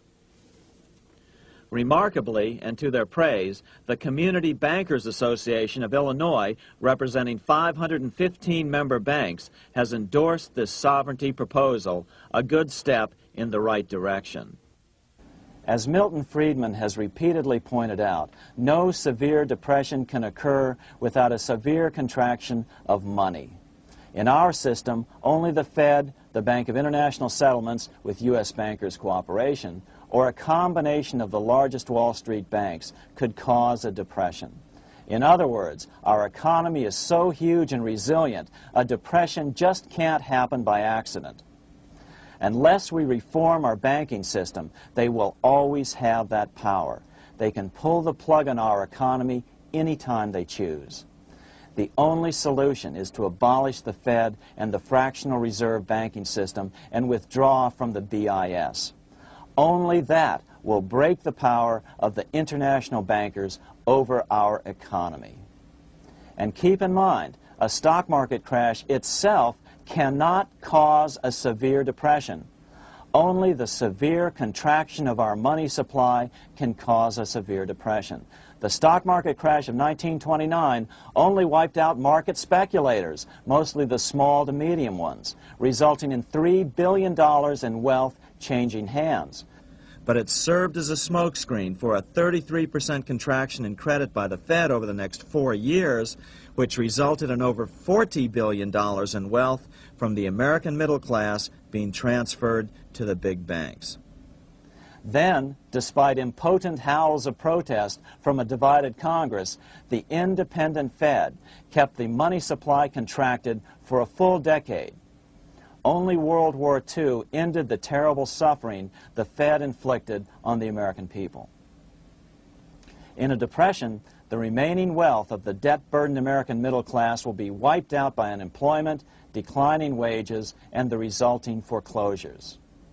If we start to act to reform our monetary system, the money changers may do what they did in 1929 and then the 1930s, crash the stock market and use that as a smokescreen while contracting the money supply. But if we're determined to fight to regain control over our money, we can come out of it fairly quickly, perhaps in only a very few months, as U.S. notes begin to circulate and replace the money withdrawn by the bankers. The longer we wait, the greater the danger we'll permanently lose control of our nation. But some still wonder why the international bankers would want to cause a depression. Wouldn't that be killing the goose that is currently laying all those golden interest eggs? Remember what Larry Bates said at the first of this videotape. You see, in periods of economic upheaval, in economic crisis, wealth is not destroyed. It is merely transferred. Do we have any hints as to what the money changers have in store for us? Here's what David Rockefeller, the chairman of Chase Manhattan Bank, the largest Wall Street bank, had to say. We are on the verge of a global transformation. All we need is the right major crisis and the nation will accept the New World Order. So, crisis is needed to fulfill their plans quickly. The only question is when the crisis will occur. Fortunately, we probably have a little time. It's unlikely that this crisis will occur before the 1996 elections, but after that, the danger begins rising. But whether or not they decide to cause a crash or a depression through relentless increases in taxes and the loss of hundreds of thousands of jobs being sent overseas thanks to trade agreements such as GATT and NAFTA, the American middle class is an endangered species.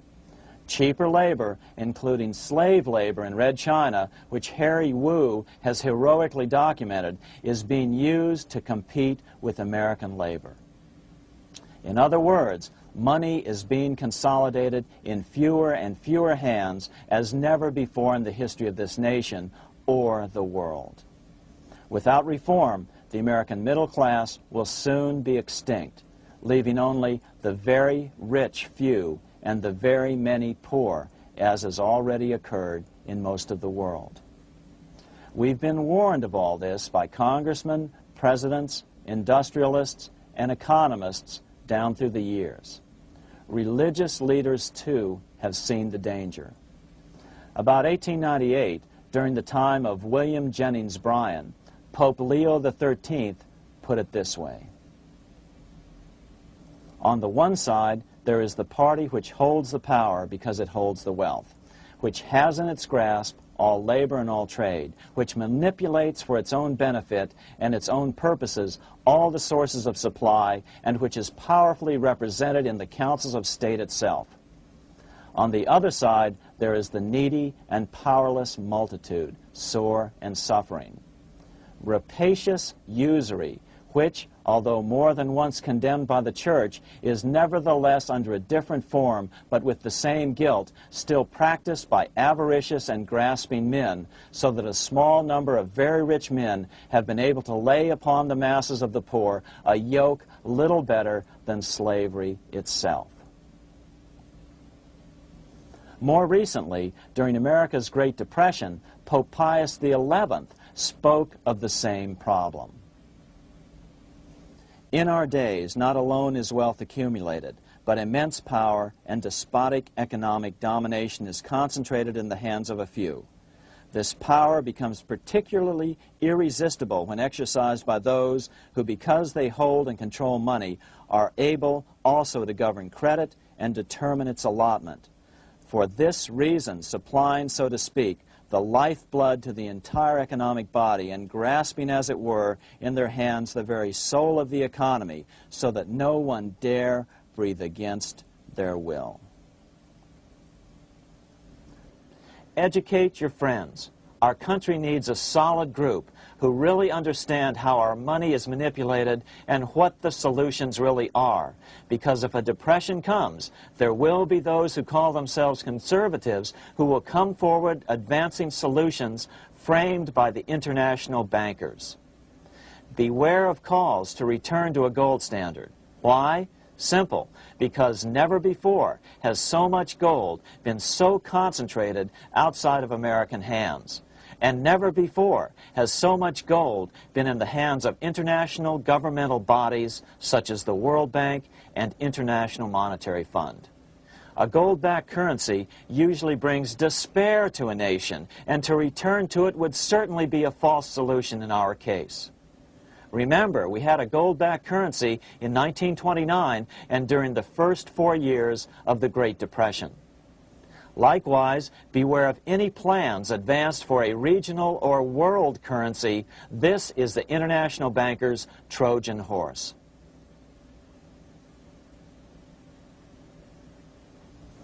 Educate your member of Congress. It only takes a few persuasive members to make the others pay attention.